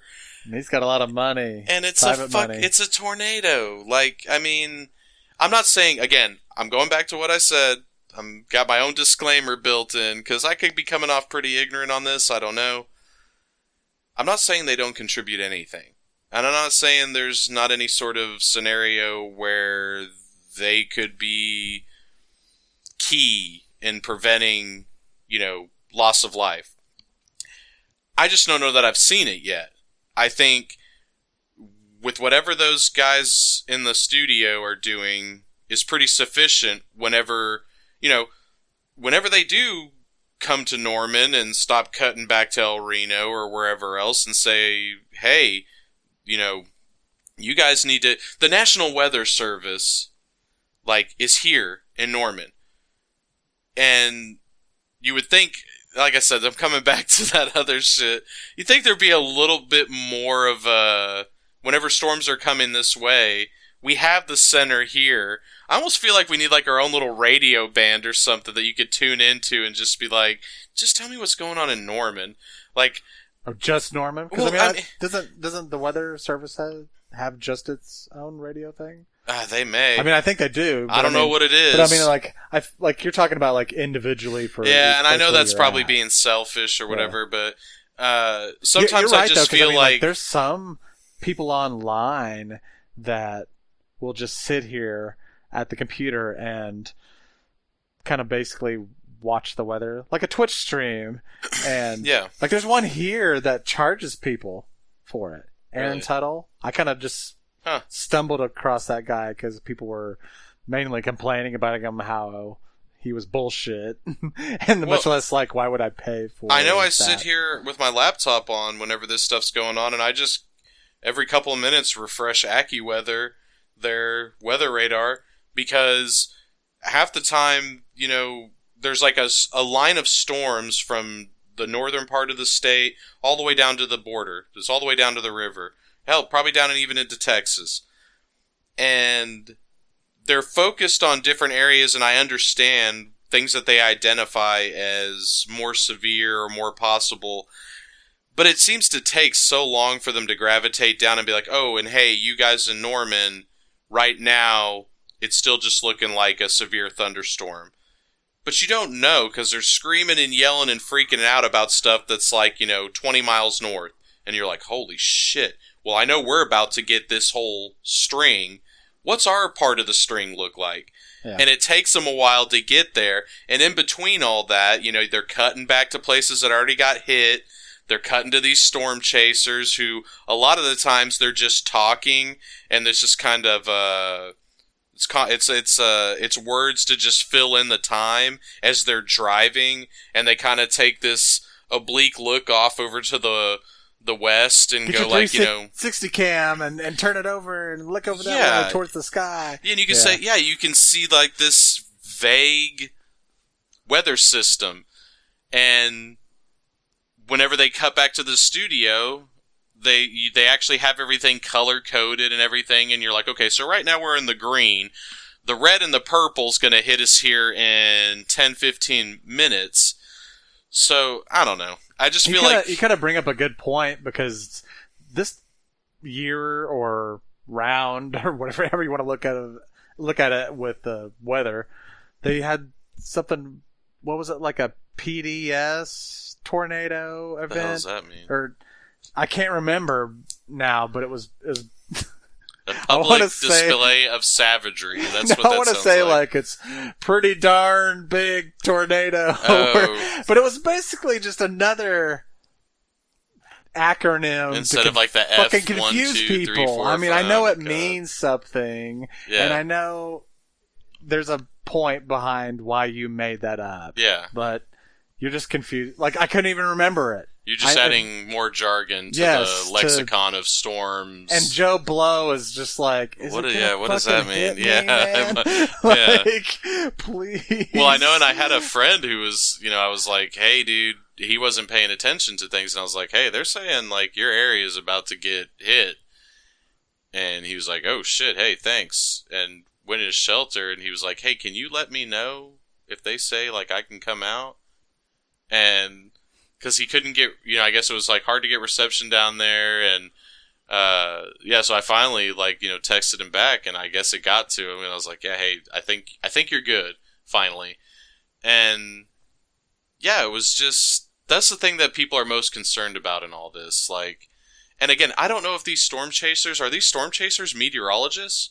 Or are they just people that are like, well, I've spent a lot of time looking at the clouds. I think some are. Some are? Or okay. some have some training. That's fair, okay. Because, even if they're not, I think they've got people that probably are, because they're like having to, they're having to be like Dusty from Twister, where it's like, man, I think we're getting into the suck zone right here, and we gotta follow the inflow. Like they start talking about, like you said, jargon, and I'm like, that doesn't I'm not actually a meteorologist. I ain't gonna lie, I went to school for it for a little bit, but Storm Chasers almost seem like, and again, I could be wrong, but whatever.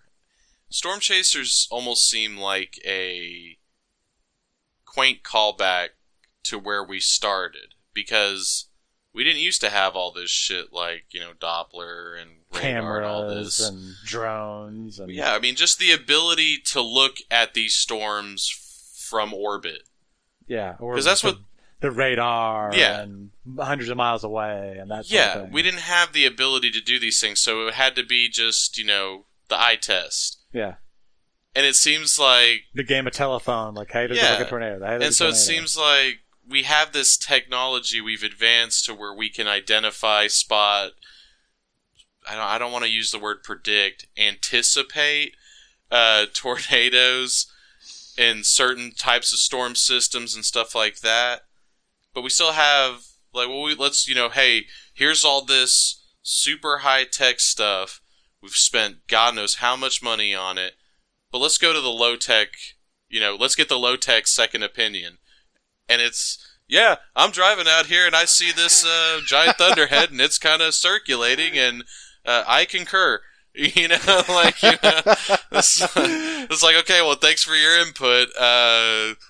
Can we go back to the space age shit that's supposed to tell us whether or not, like, hey, this is looking pretty grim. You need to get underground if you can. So I don't know. All these guys seem to do is confirm what they're saying. Like, hey man, it looks like we've got some bad situation up here. So we sent these guys out, and they've been tracking it for all these hours. That is kind of what, and they just keep cutting back to him, and like the meteorologists on air will be like, "Yep, you're right," and that will be right here. Yeah, and he just circles it on the map. Yeah, and then you already knew it was right there. And then with that map they show, based on the direction and the velocity of it, now we're going to show you a track. Yeah. So, hey guy, that's 20 minutes away. It's coming for you. Yeah. So get ready. Yeah. And then 20 minutes later, when it's on him, and he's like, "Okay, so is there a tornado?" They're going to cut to this storm chaser who's looking at this vague black mass up in the sky, this grayish black swirl, and be like, "Man, it's looking pretty ripe," you know. But I don't see anything. Back to you guys, and they go, "Yeah, we don't see any like rotation in this with our advanced instruments and all this kind of shit." So you just expect high shear winds. There's gonna be some grapefruit-sized hail, but right now no tornadoes. That's all you needed to know. Like, okay, I can stay in my house. My truck's probably gonna get fucked, but there's not gonna be a tornado this half a mile wide going the speed of sound that's drill bitting my neighborhood, so I can at least sit here and just wait for it to pass and then go see what it did to my truck. Or it's not gonna... I've never heard that a storm chaser has been like, "You guys missed it. Everything didn't see it, but I got it. There it is, the tornado." And they go, "Holy shit, he's they do right." Have a helicopter usually. Yeah, and they have they have a guy flying around in a helicopter. What's that guy's name? Gardner or something? I don't... Yeah, that dude's like pulling some Air America shit, like, flying through all of it. That guy's got a better perspective than the dude on the ground. It's a fair point. So, you bring up some fair again, points. I'm just saying, I'm not saying there's no point in him, but it just seems sometimes it's like a lot of theatrics, a lot of drama. It's adding to the entertainment. And I saw watching this shit. And again, I mean, hey, it does occasionally provide like if they get like the thinnest little bit of like I said, like scaring the shit out of people, warning them. Like if they get the thinnest little bit of information from having a storm chaser, they'll have 10 fucking storm chasers. Yeah, there's tons now. Apparently, I don't have statistics. I haven't done a study on this, but it just seems like And then I kind of thought, I was actually the one that happened, I don't know, a couple weeks ago or whatever, but it's like a husband and wife team, and I was like, man, I wonder if they both get paid by the news station. I was like, man, you just, and I mean, unless you don't like hanging around with your wife or your wife don't like hanging around with your husband, but you guys get to both work at the same time. You're driving around in your car. You're both getting paid because they mention both of them. They don't just say like, Bob. It's like Bob and Cindy, Smith. That's the team. Yeah. And I'm like, man, dude, they're both on the payroll, man. Like, I mean, they're just about that one. They were up in Kansas. No, they're here in Oklahoma. Recently? Oh, okay. They're here in Oklahoma. Like, Val and somebody. Val and his wife, Castor, I think is the name. Okay. I think it's Channel really 9. Familiar. Yeah. Amy. I think it's Val and Amy Castor. And, yeah, dude, I mean, hey, more power to them. Again, and I haven't done, like, I haven't, had a peer-reviewed study published on this, but it just seems like a lot of time it's just them driving around, like, freaking out about stuff, and I'm like, we're freaking out, too. Yeah. But what's happening, like, at least maybe within 5 miles of me? Can you give me that much? Because, they're up, up north or somewhere else, and you're kind of like, okay, I get it. We keep cutting back to these guys. Just go south for a second and be like, for hey, the content, man. Just like, take this is the most interesting storm. I guess. But Fuck just, the other storm. Just, oh, wait, it's getting interesting? Which I yeah. understand you have to do. Yeah. But whenever, like, everything's all heightened like that, you can't help but start to wonder, like, okay, well, what about where I'm at right now? Yeah. Not every moment. I'm not saying it's got to be every moment, but just from time to time, take that mouse and scroll up to where we can see and be like, hey, you guys, still severe thunderstorm coming your way, high winds, hail, but no circulation, no tornadoes yet that we can spot, so let's get back up north where there is some circulation and, back to you guys chasing it in your Bronco. So you don't think they cut back enough? They don't cut back enough. No, I don't think so. At least on what I can. Now, again, it's easy for me to say because I live in one of them, in the high population areas. And it's nothing against the small population areas, but it just cut back from time to time. Or just have a picture-in-picture. I thought we had picture-in-picture for like 20-plus years. Yeah. Just be like, hey, here's the look at things, down here while we're talking about up here. But I don't know. I guess, if they did picture-in-picture, they couldn't, go full screen over with the storm chasers looking at that, vague weather event going on miles away from them. Sure. So I don't know. It is kind of interesting talking about, like, not just news coverage, but, like, with the weather coverage, these news stations, like, have evolved and have, like, a lot of crazy technology and stuff, and like you're saying, we're doing just like simple shit with like storm chasers, but you're right, like they've got all this crazy technology, and it's kind of like, why don't you change much? Like the coverage is still kind of the same. Yeah. Like regardless of whether you have a storm chaser cutting in or out, but just like how we present it to you, the public, I've got to stand in front of this screen and do just this or that. Like I like the fact that like everyone's kind of has like a sidekick off screen, but they're talking almost just as much as the meteorologist is, and they're over there like working the computer and like and that's getting good. a lot of data. Like that's I good. like more. That's been the best innovation, I guess, and just coverage of really anything, especially weather. Yeah, I mean, talking about storm chasers, I just looked it up. So, Twister, the movie, came out in 1996. So, storm chasers were a popular enough thing to warrant a movie 23 years ago. Yep. And we still, I think I remember but whenever there's that guy, you've seen him with like the tank, and he like pins himself down and shit. You're like, all right. That's the coolest, dumbest thing ever. I mean, it's like, okay, that's cool, but you're an idiot. I mean, what are you doing this to yourself, man? Like, I don't know. I just, a lot of the times I'm just kind of like, all right, you guys, thanks for your input, but I don't know. And I look at this, man, I'm like, damn, Bill Paxton. Bill Paxton, dude. That's sad, God damn. Game over, Game man. over, man. Yeah, game over. Oh, man. Fucking love that guy. Yeah, dude. He's good in Twister. Yeah, I mean... Yeah, that's like everyone's like... He was probably the claim only good to part. fame here, you know? Like, oh, hey, you know, I was right down... I live like right down the road from where Twister was That's filming. such an ass movie, dude. I'm sorry. That's all right. Come on. God. I'm it is kind of dated. Now. It was dated when it came out, dude. Like, Helen I'm sorry. Hunt, I'm dude, sorry. What do I You're just describe gonna it shit on as? Twister now? Yes, This is like I said, Oklahoma's claim to fame. Well, like, dude, fuck dude, that movie. It's back to the drawing board, Oklahoma, because this is not, to me, this is not the movie we put forth. I mean, yes, it was filmed in here in Oklahoma. I think it actually was a lot more filmed out in Texas Panhandle.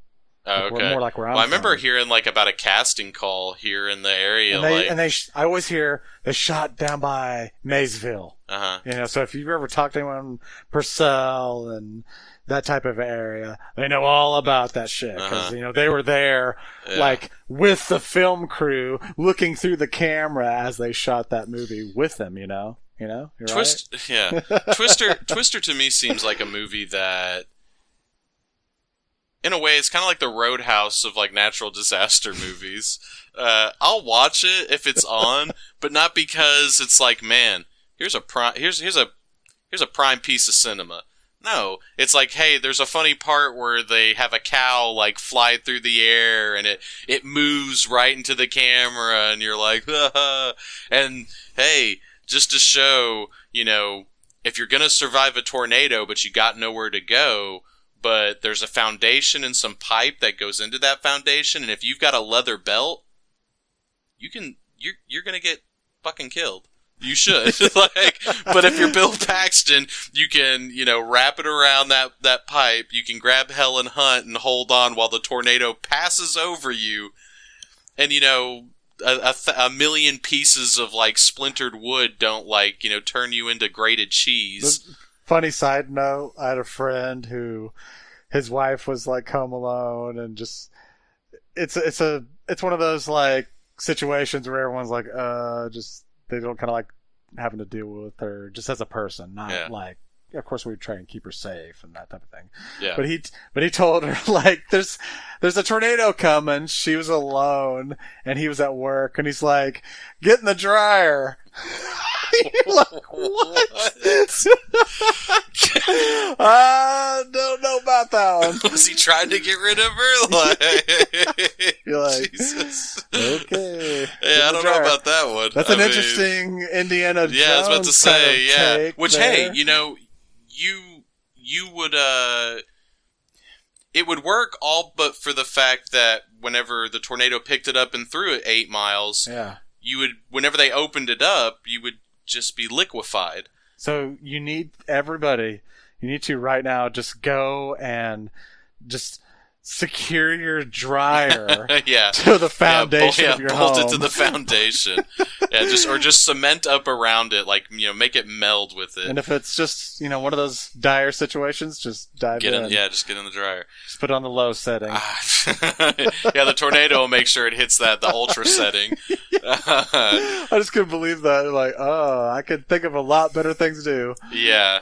And, you know, again, I don't think Twister is like the worst movie ever made. It's just kind of... It's like all those... I'm trying to think, are there any disaster movies that are actually like, man, dude, that's a really fucking good movie? I'm trying to think. Oh, there's sure there are, but there's so many that... I mean...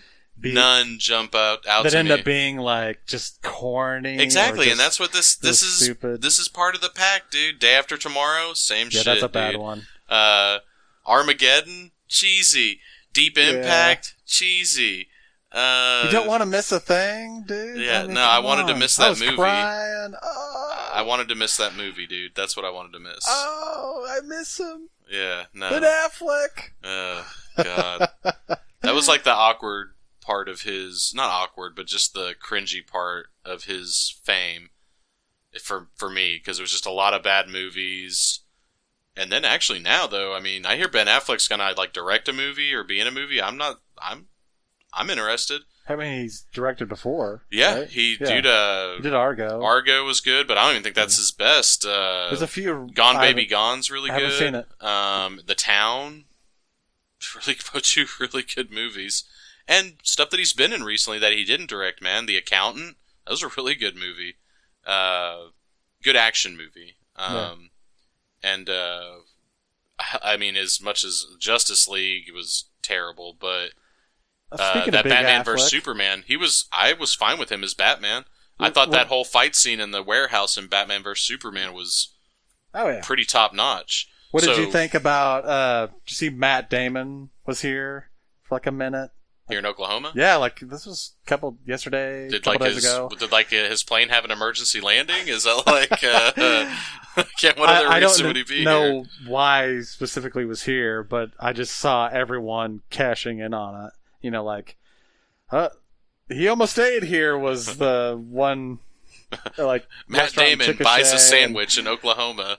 And more at 9. Like, so every news publication, news station. Oh, did you see Matt Damon? You know, hey. I mean, did they ever find out what he was doing here? Than I don't think they cared. He was here. Check it out. Isn't that neat? Click on our story.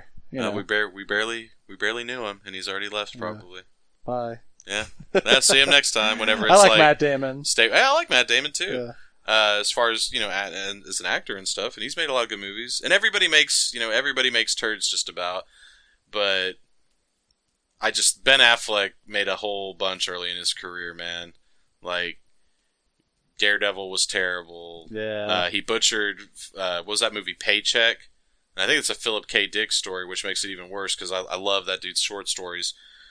That was a shit movie. Pearl Harbor. Oh God, that was taking me back. Like, these are he just had a string. I mean, he was in Good Will Hunting, and he was good in that.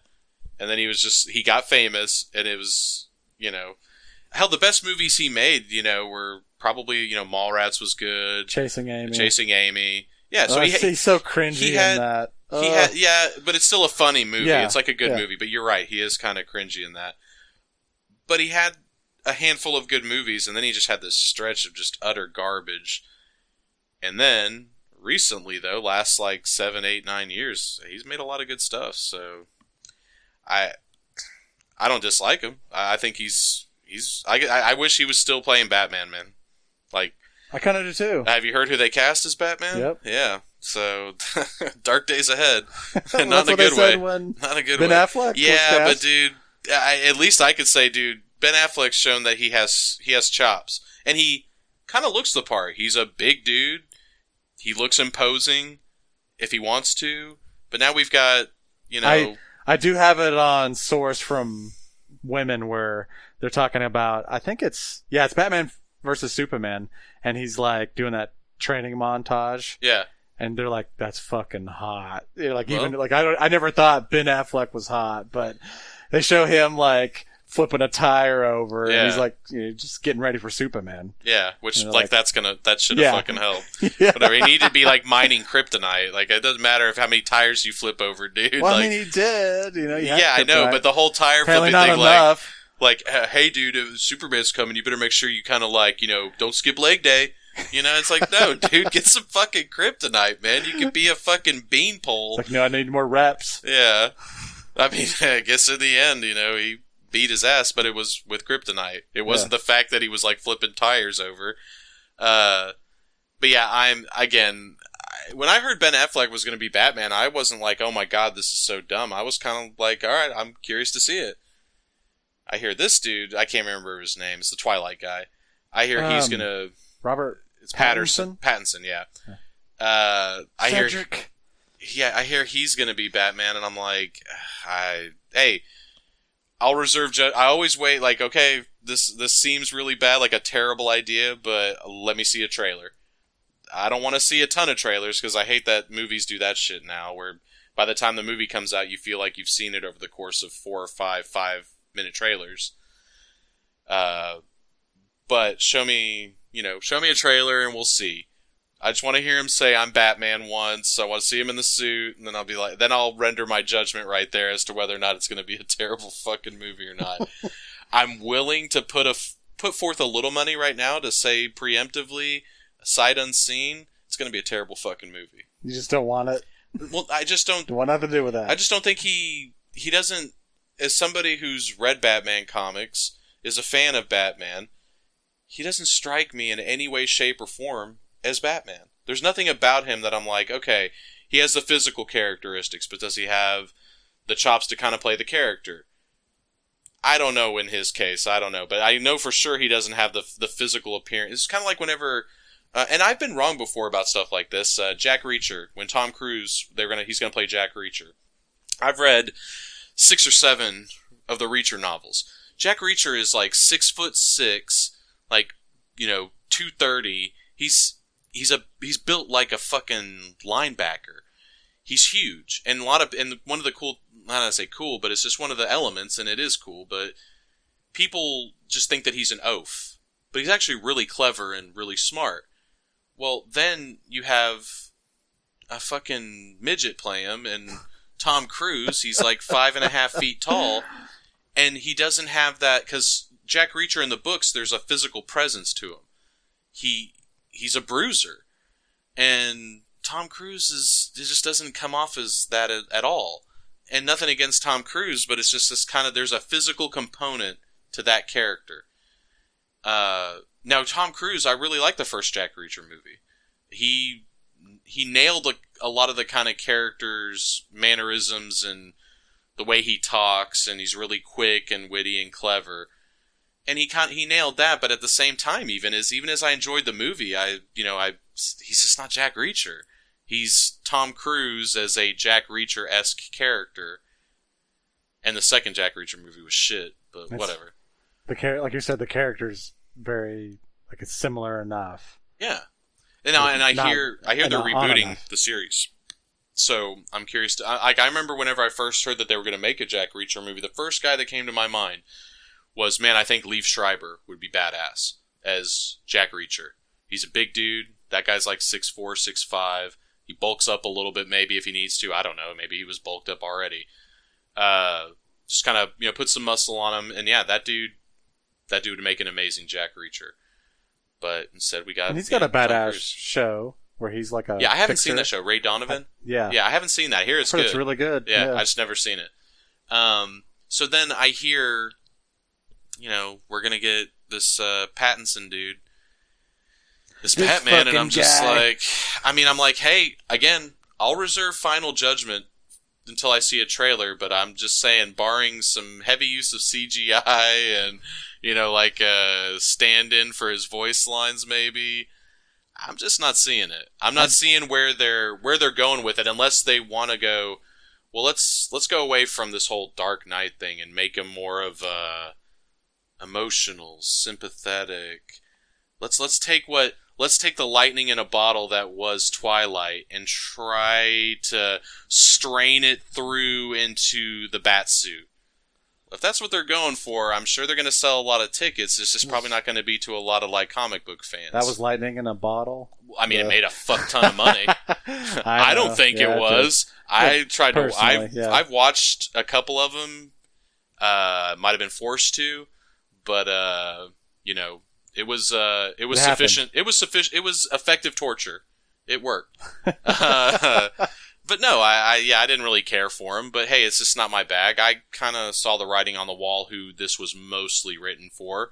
It was written for teenage girls, typically. I'd say, by and large, the author, I kind of feel like that's who she was going for. That was her demographic she was aiming for, and hey, she hit the mark. And I've seen worse shit made for teenagers, boys or girls, than Twilight, honestly.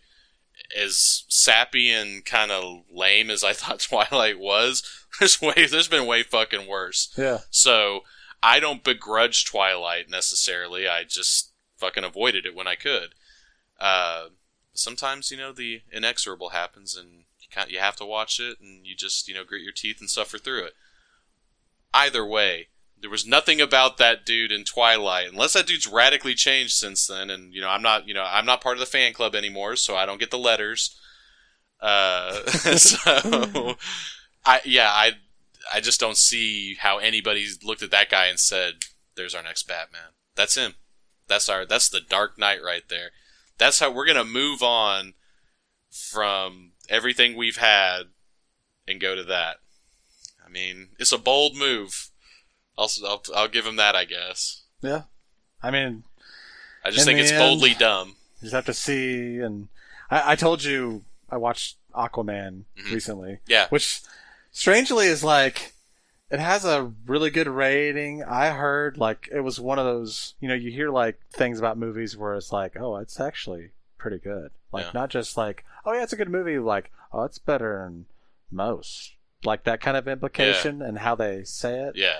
I watched it, and I was like, I don't know about, like, film-wise. I saw one trailer for it, and I said it looks fucking dumb. Now, again, does that mean it is dumb? Here's my too long, did not read review on it. It's like a shit film, but there's, like, really cool things about it. Like, just the Atlantis mythos and all that type of shit. I'd rather see a movie about Atlantis. But then it's, like, hung up on, oh, we're just going to have Jason Momoa, and he's, I mean, no offense, not really just acting, our lives away because he's such a great actor. He just has some one-lines. It's kind of seemed a lot of times every time I've seen, like in Batman vs. Superman and what I've seen of Justice League, it's kind of a lot of like Jason Momoa being Jason Momoa. Whereas, I mean, I think that dude actually turned in a really good performance in Game of Thrones. Yeah. So it's not like the dude can act, but I just think that I feel like what they did with the Aquaman characters, and again, you had to do something with them because Aquaman's a boring character. I'm sorry. Like, sort of. What is it? The Marvel equivalent, Namor, the Submariner. I think he's more interesting because he's more of a guy. You never heard of Namor, the Submariner? I don't think so. Oh, dude, I'll show you a picture. You had to have seen a comic real with him. comics. What? I'm just kidding. What? I mean, what's the meme, man? Like, we've got the Justice League. We've got, Batman, the world's greatest detective. We've got Superman, the Man of Steel. We've got Wonder Woman, like the Amazonian princess, and we've got Aquaman. He can talk to fish. I know. That's the joke with Aquaman. I just kind of like... The better way to spin it is he is just as, like, if you want to spin it, he's just as strong as Superman. Okay, you know who he looks like? Aquaman, yeah. Huh. Namor. Or the Submariner. I think he was called the Submariner, too. Okay. Anyway, sure. I don't get into the whole here's the thing, too. Marvel versus DC. I always say Superman. Stupid. Superman's pretty...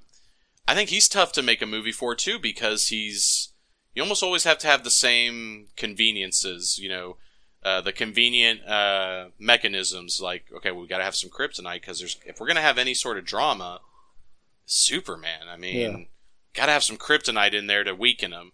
If you just...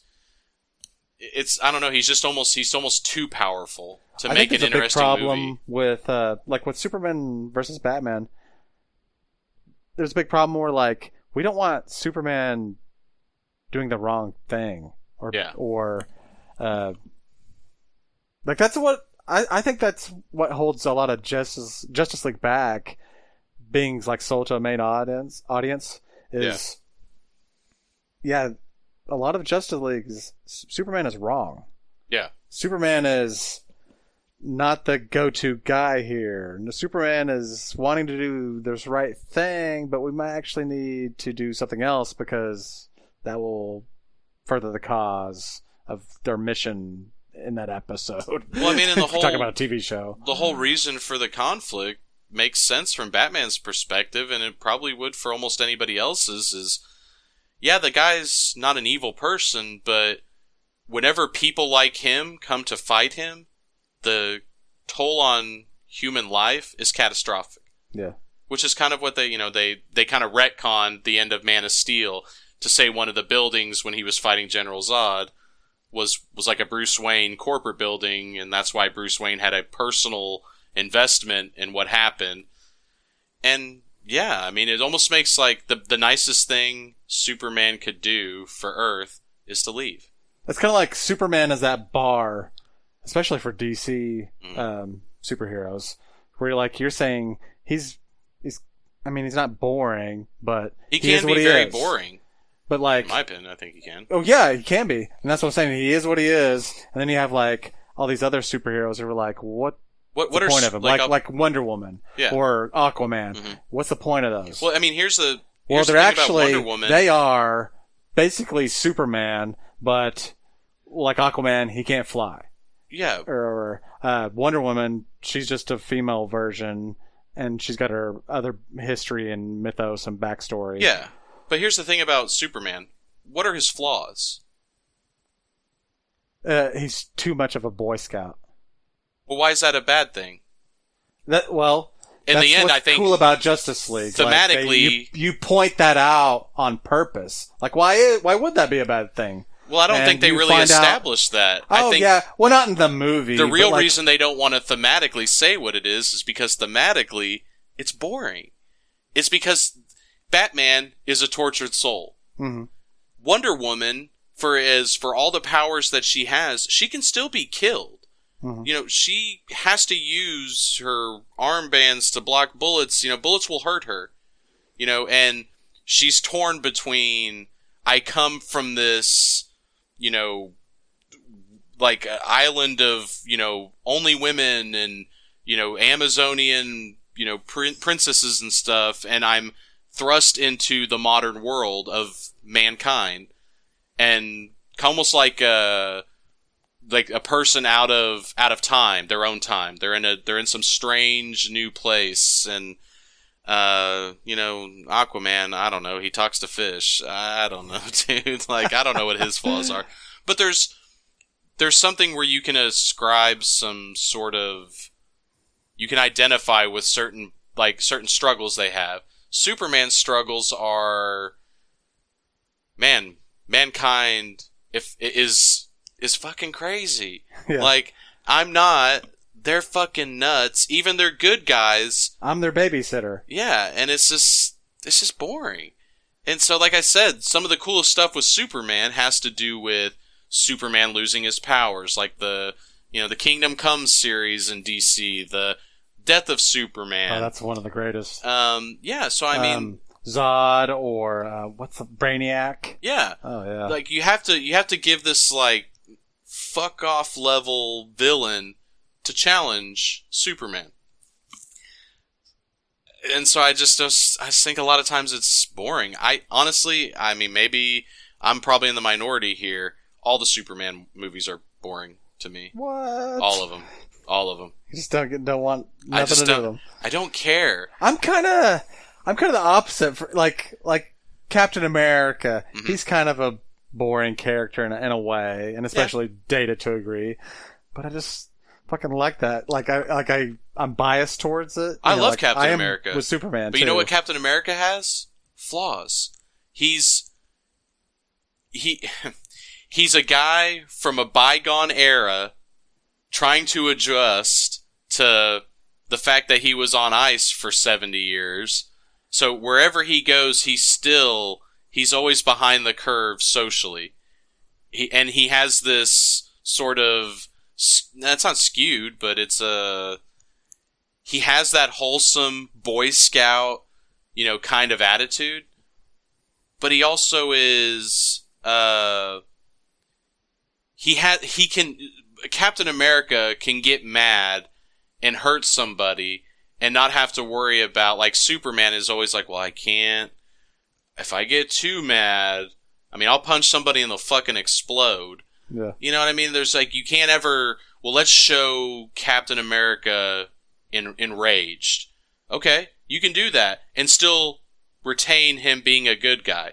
Because he's not so over-fucking powered that when that dude rages out, you know, that's why the Hulk's an interesting character, because he can rage out and become the Hulk and just tear shit up and possibly hurt people. And then he turns back into, you know, Bruce Banner and feels remorse for all those things and has to, like, deal with that stuff. The consequences of his action is built into him, it's baked into him. Superman is just always a goody two-shoes. I'm so bummed that, like, the Hulk has just been kind of, like, in these new Marvel movies, like, he's there, but half the time he's not in the movie, or he's just Bruce most of the movie. Yeah, like, I haven't seen Endgame yet, but I saw, it was like, he was, in my opinion, I liked Infinity War a lot, but he never turned into the Hulk. There's a lot of that, and if you notice throughout those Avengers movies, I'm like, if the Hulk was just here, we just crushed the shit out of all these people. Yeah. Which I thought it was cool in Infinity War, though. At the beginning, he did Hulk out, and Thanos just handed him his fucking lunch. Yeah. But he had some of those Infinity Stones, so it kind of it was a good way to show, like, okay, this Thanos dude is fucking serious because he just chumped the Hulk in like less than a minute. So, and he also at the same time he chumped Thor and Loki. Yeah. So this dude's bad news.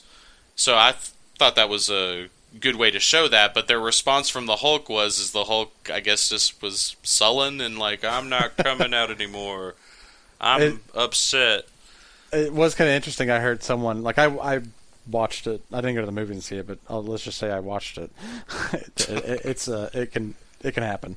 But there was, like, talking about it with some people after I saw it, and they're just like, oh, that was the fucking, like, 3 hours, just a waste of my time. Like, I never get that time back. And I was like, Jesus, you know, but... About Endgame? Yeah, and I was like, well, don't spoil anything for me. Well, no, I won't spoil anything for you or anybody else, but it was just kind of interesting because it makes you think about all these movies, and they always, like, they're great, especially the Marvel ones. There's a lot of good Marvel ones. There's a lot of good parts and pieces, and you can hate some or there's some whatever. I don't but like. They're pretty good, pretty well made. You know, they wouldn't be here if they weren't. Yeah. But they don't. You know, it's soulless. It's just like, you know what's going to happen. There's no real risks taken. Like with Endgame, what do you think's going to happen? Okay, like if you don't know, I'll spoil you with Infinity War. Half the people got taken out. Do you think they're going to fix it? Yeah, no, I thought it was funny. I heard, like, I don't keep up with this shit a lot, but I heard there was just a period of mourning on social media over the whole thing, and I'm like, really? Do you guys really I was like, do you guys really fucking think that, Spider-Man's dead forever? Oh, that too, but I'm talking his about, movies only make $1 billion. Sure, yeah, we're done with him. Black Panther was the biggest fucking Marvel movie of them all. Single, like, character movie. Yeah, they're not going to make a sequel. They killed him. It's over. Yeah, get the fuck out. It's just I guess that's why they didn't like it. It was just like, oh, we know what's going to happen. Well, yeah. And I was like, well, I think you kind of know what's going to happen anyway. It is true. There's just the type of movie it is. There are some Marvel comics that are known for some pretty good defying expectations and having some good twists to them, but anytime any character dies, when the death of Superman happened, you knew they were going to bring him back. It wasn't you understand there's no permanence to it, so to me that translates to the movies. A character dies, you have to think, I'm not saying that they won't kill anybody off permanently, but the movies it's more likely to happen because the actor may hang up their spurs, like Logan. That was the best fucking X-Men movie that they've made by a fucking 10 miles. Especially Wolverine. I mean, dude, I don't like any of the X-Men movies other than I like X-Men First Class and I like Days of Future Past a little bit. It wasn't bad. But all the other ones, those original 3, I never thought any of them were all that good. Yeah. I didn't think fucking X-Men, Apocalypse was any good. But anyway, and the Wolverine movies were terrible. X-Men Origins Wolverine is just a turd of a movie. Those are the ones I have the hardest time. But Logan was fucking amazing. Yeah. And it's that character dies. And it makes sense though, and the Wolverine character will be back on the screen. But as far as Hugh Jackman portraying him, yeah, it makes sense. There's a finality to it that maybe you wouldn't have expected. But it also makes sense because Hugh Jackman's like, yeah, dude, I'm done doing these. I'm done playing this character. Yeah. So it makes sense. But they're gonna bring Wolverine's too popular not to bring back in some new actor or whatever playing him. Or what Logan, in my opinion, really set up is the X-23 character, the little girl. Yeah. So, you've seen Logan? Yeah. Okay, cool. Yeah. Okay, I was like, oh, well, you just ruined it all. Yeah, I was going to say, I just kind of fucking ruined it for you. But, yeah, so, I don't know. Talking about, like, these movies, something wife brought up, we were watching Captain Marvel. It's in theaters, not out on video yet, but we were watching it at our home, and like you do, and like there's a character Ronan, you know what I'm talking about? He's like a Kree, the blue dude. He was the bad guy in the original Guardians of the Galaxy, the big dude with the hammer or whatever. Yeah, he's from Chickasha, that actor. Oh, really? I was like, no shit, I had no idea. I can't think of his name, so sorry, but I'll look him up. Yeah, I kind of like that character just because his voice and. He seems so pissed off, but Ronan, yeah. I was like, wasn't he working for Thanos or something? I was trying to remember back, Yeah, Lee Pace. Lee Pace, okay. Huh. There you go. Enough. Yeah. Friend of a friend. Yeah, I'm sure. Yeah. Yeah, no, he was good in that movie. And Guardians of the Galaxy was an awesome movie. So many comic book movies, man. Well, yeah, in my opinion, though, I mean, there's a good chunk of them that. Do you think we're about to hit a bubble, or like this Marvel stuff's kind of over in a way, right? Yeah, it's like maybe. not completely, we'll see. But like. Well, they have like these phases, so like, there's not going to be any more Captain America movies with Steve Rogers. Mm-hmm. You may see something. I heard there's like a show that's going to be the Hawk and the Winter Soldier. Or Falcon. Okay. Not Hawk, Falcon. Yeah, you're right. Yeah, so I guess they're going to have... Now, I would assume at some point, because I'm pretty sure that the guy who plays Captain America, he's done with the movies. And I think Robert Downey Jr. is done playing... Like, the way that they've described it is they're kind of phasing all them out. Like, the conclusion of most of those people's storylines or story arcs is Endgame. Like I said, I haven't seen it yet, so I don't fucking know. But the way that it was all kind of advertised is now going forward, it's going to be like Black Panther, Captain Marvel, Guardians of the Galaxy, and stuff like that. Like, that's going to keep pushing it forward, and maybe they'll have, now that Disney bought Fox, they're going to have the X-Men to throw in there, the Fantastic Four. So you're gonna. It ain't over yet. Star Wars. They'll just cross it all. Yeah, they'll cross. Yeah, it'll be one movie. God, and then maybe they meet each other in space. Yeah, it'll all just implode. Hopefully. Oh God. Because I'm definitely. As much as I've said it several years ago that I was getting superhero fatigue, I have to admit, Infinity War was really good. So, I liked it. I mean, I thought it was like when you just think, you think back as a kid. You'd think, man, wouldn't it be amazing if they could actually make a movie with all the Avengers and everything? And they fucking did it with Infinity War. Yeah. And then some. It was the Avengers, the Guardians of the Galaxy, extended characters like, Black Panther, and there's others too. But that they took them all and put them all together and actually made a good movie out of it. I gotta say, I'm impressed. Joss Whedon.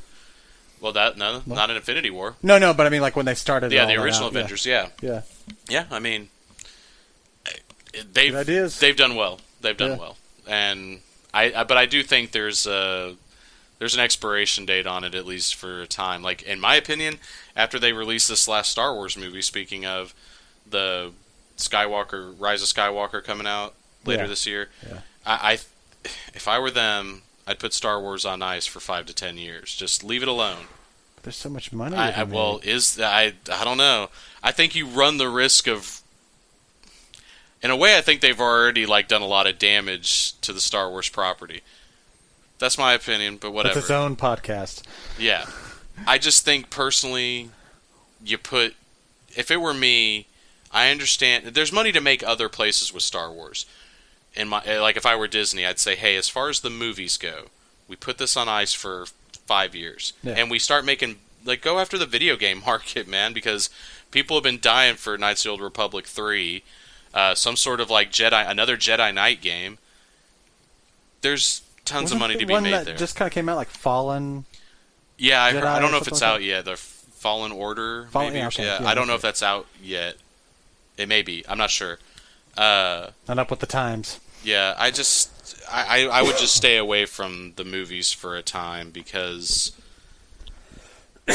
I don't know. I just think they've done a lot of damage to it. But that's just me. I mean, hey, if they keep making billions of dollars, I mean, I can't blame them for continuing to make them. But I just don't see what the point of this whole trilogy that they made this time was. That's my main gripe with it. To be entertaining, be entertaining and make more money. You were bringing back, those original characters after all these years, and that's what everybody was excited about.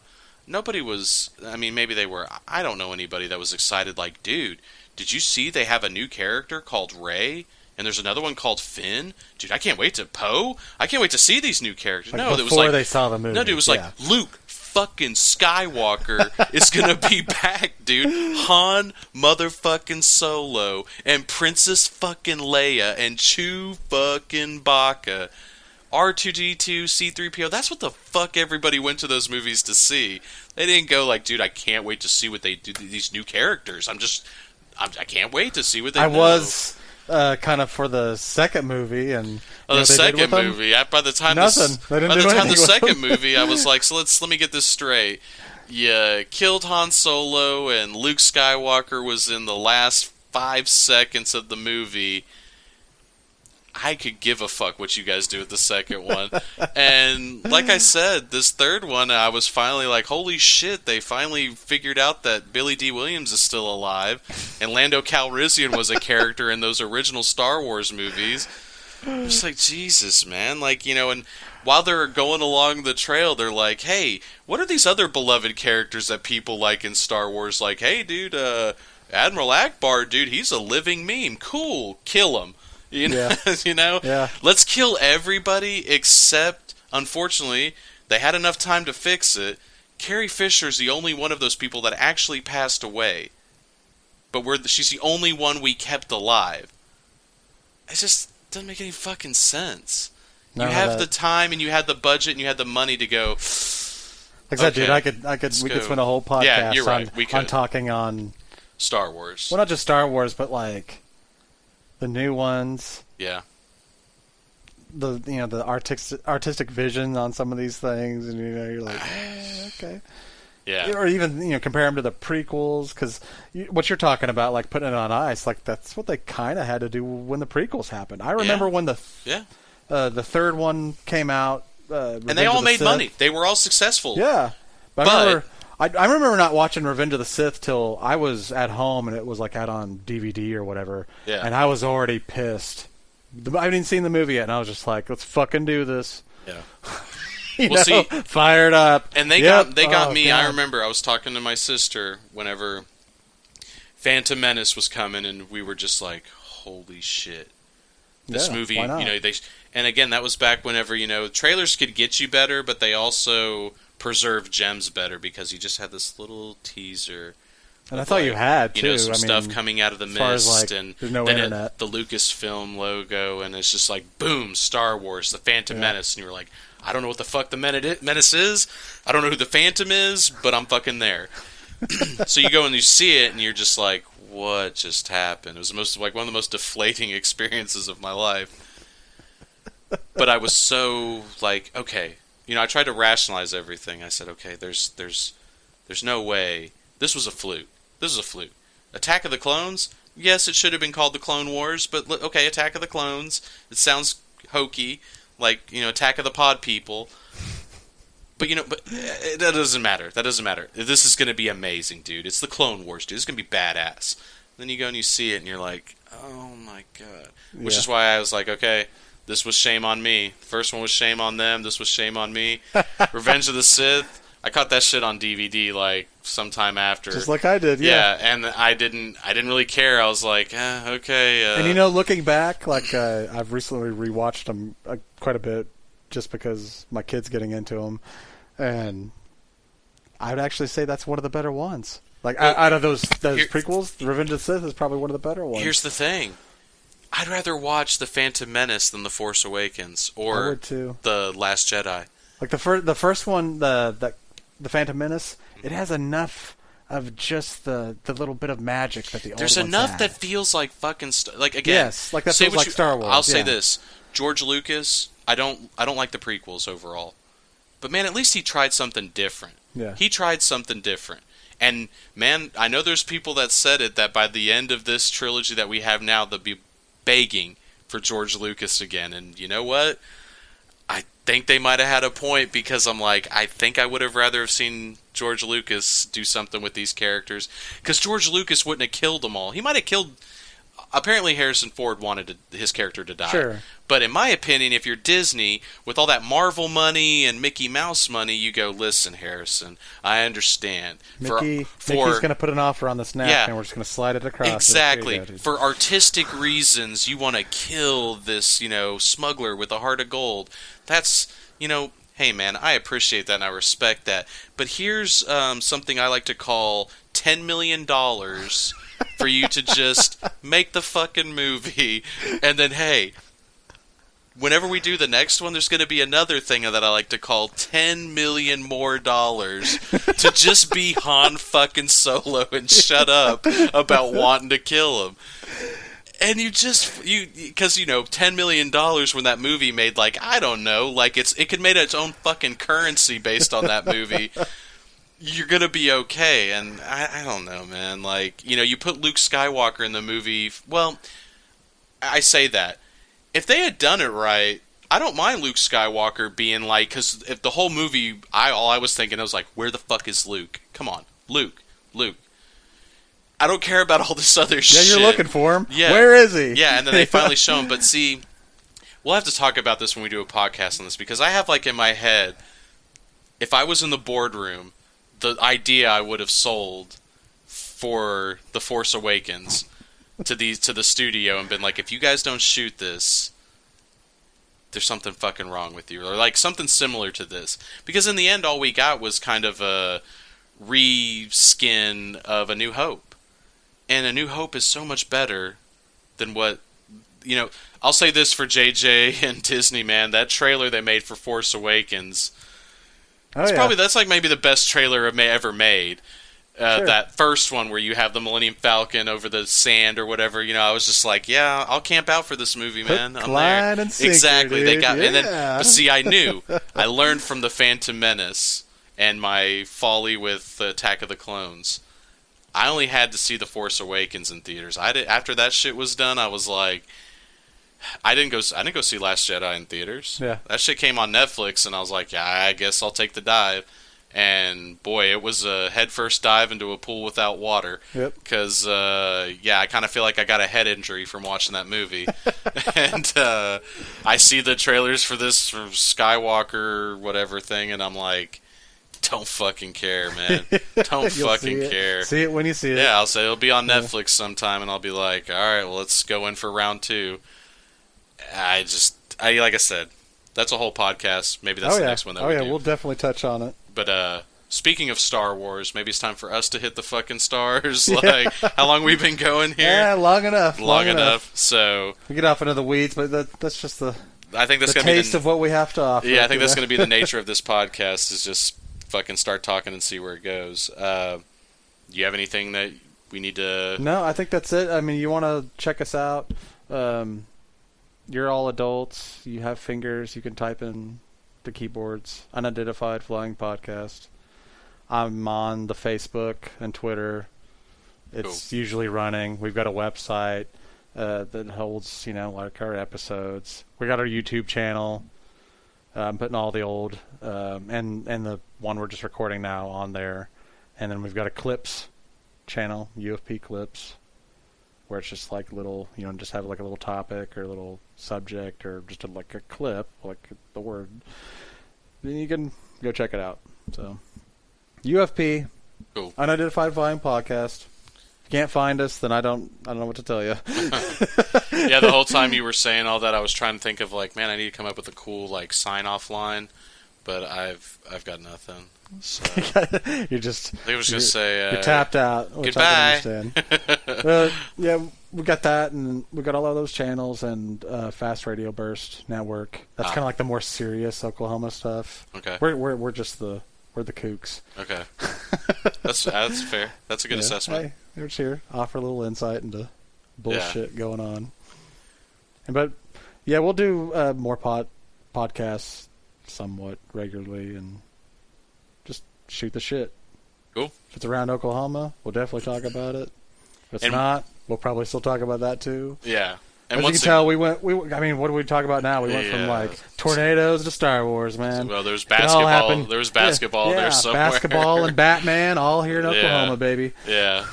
So again, just stress. There's no planned regularity to this podcast. So yeah, it's long enough. We'll let you know. Just if you want to follow along on our social media, like all people do. That's kind of how we got back into this. Like at least for me, like a lot of that gambling machine algorithm of Facebook, like, hey, your page had one more view, another view. Oh, it had another like. Oh, you want to come back? It's like a drug dealer, trying to get you hooked on again. I told you, like, I kind of fired it back up, just because we were planning on recording some, and like, just doing somewhat successfully, it was like, hey, you want to boost this post for another $30? It's reaching so many people. You want another hit, man? You want another hit? Like, if it means that somewhere down the line, like we're check out our social media page. Yeah, I was about to say, if it means somewhere down the line, like you're talking about Facebook. If Zuckerberg wants to snatch us up like Oculus. Hey, shit, hey, I got a price. I mean, it's not high. It's not high. It's cheap, baby. But yeah, all right then. Well, you got anything else to add or anything? That's it. Okay. See you on the flip flop. Yep. I got nothing else cool to say. So goodbye. Take it easy.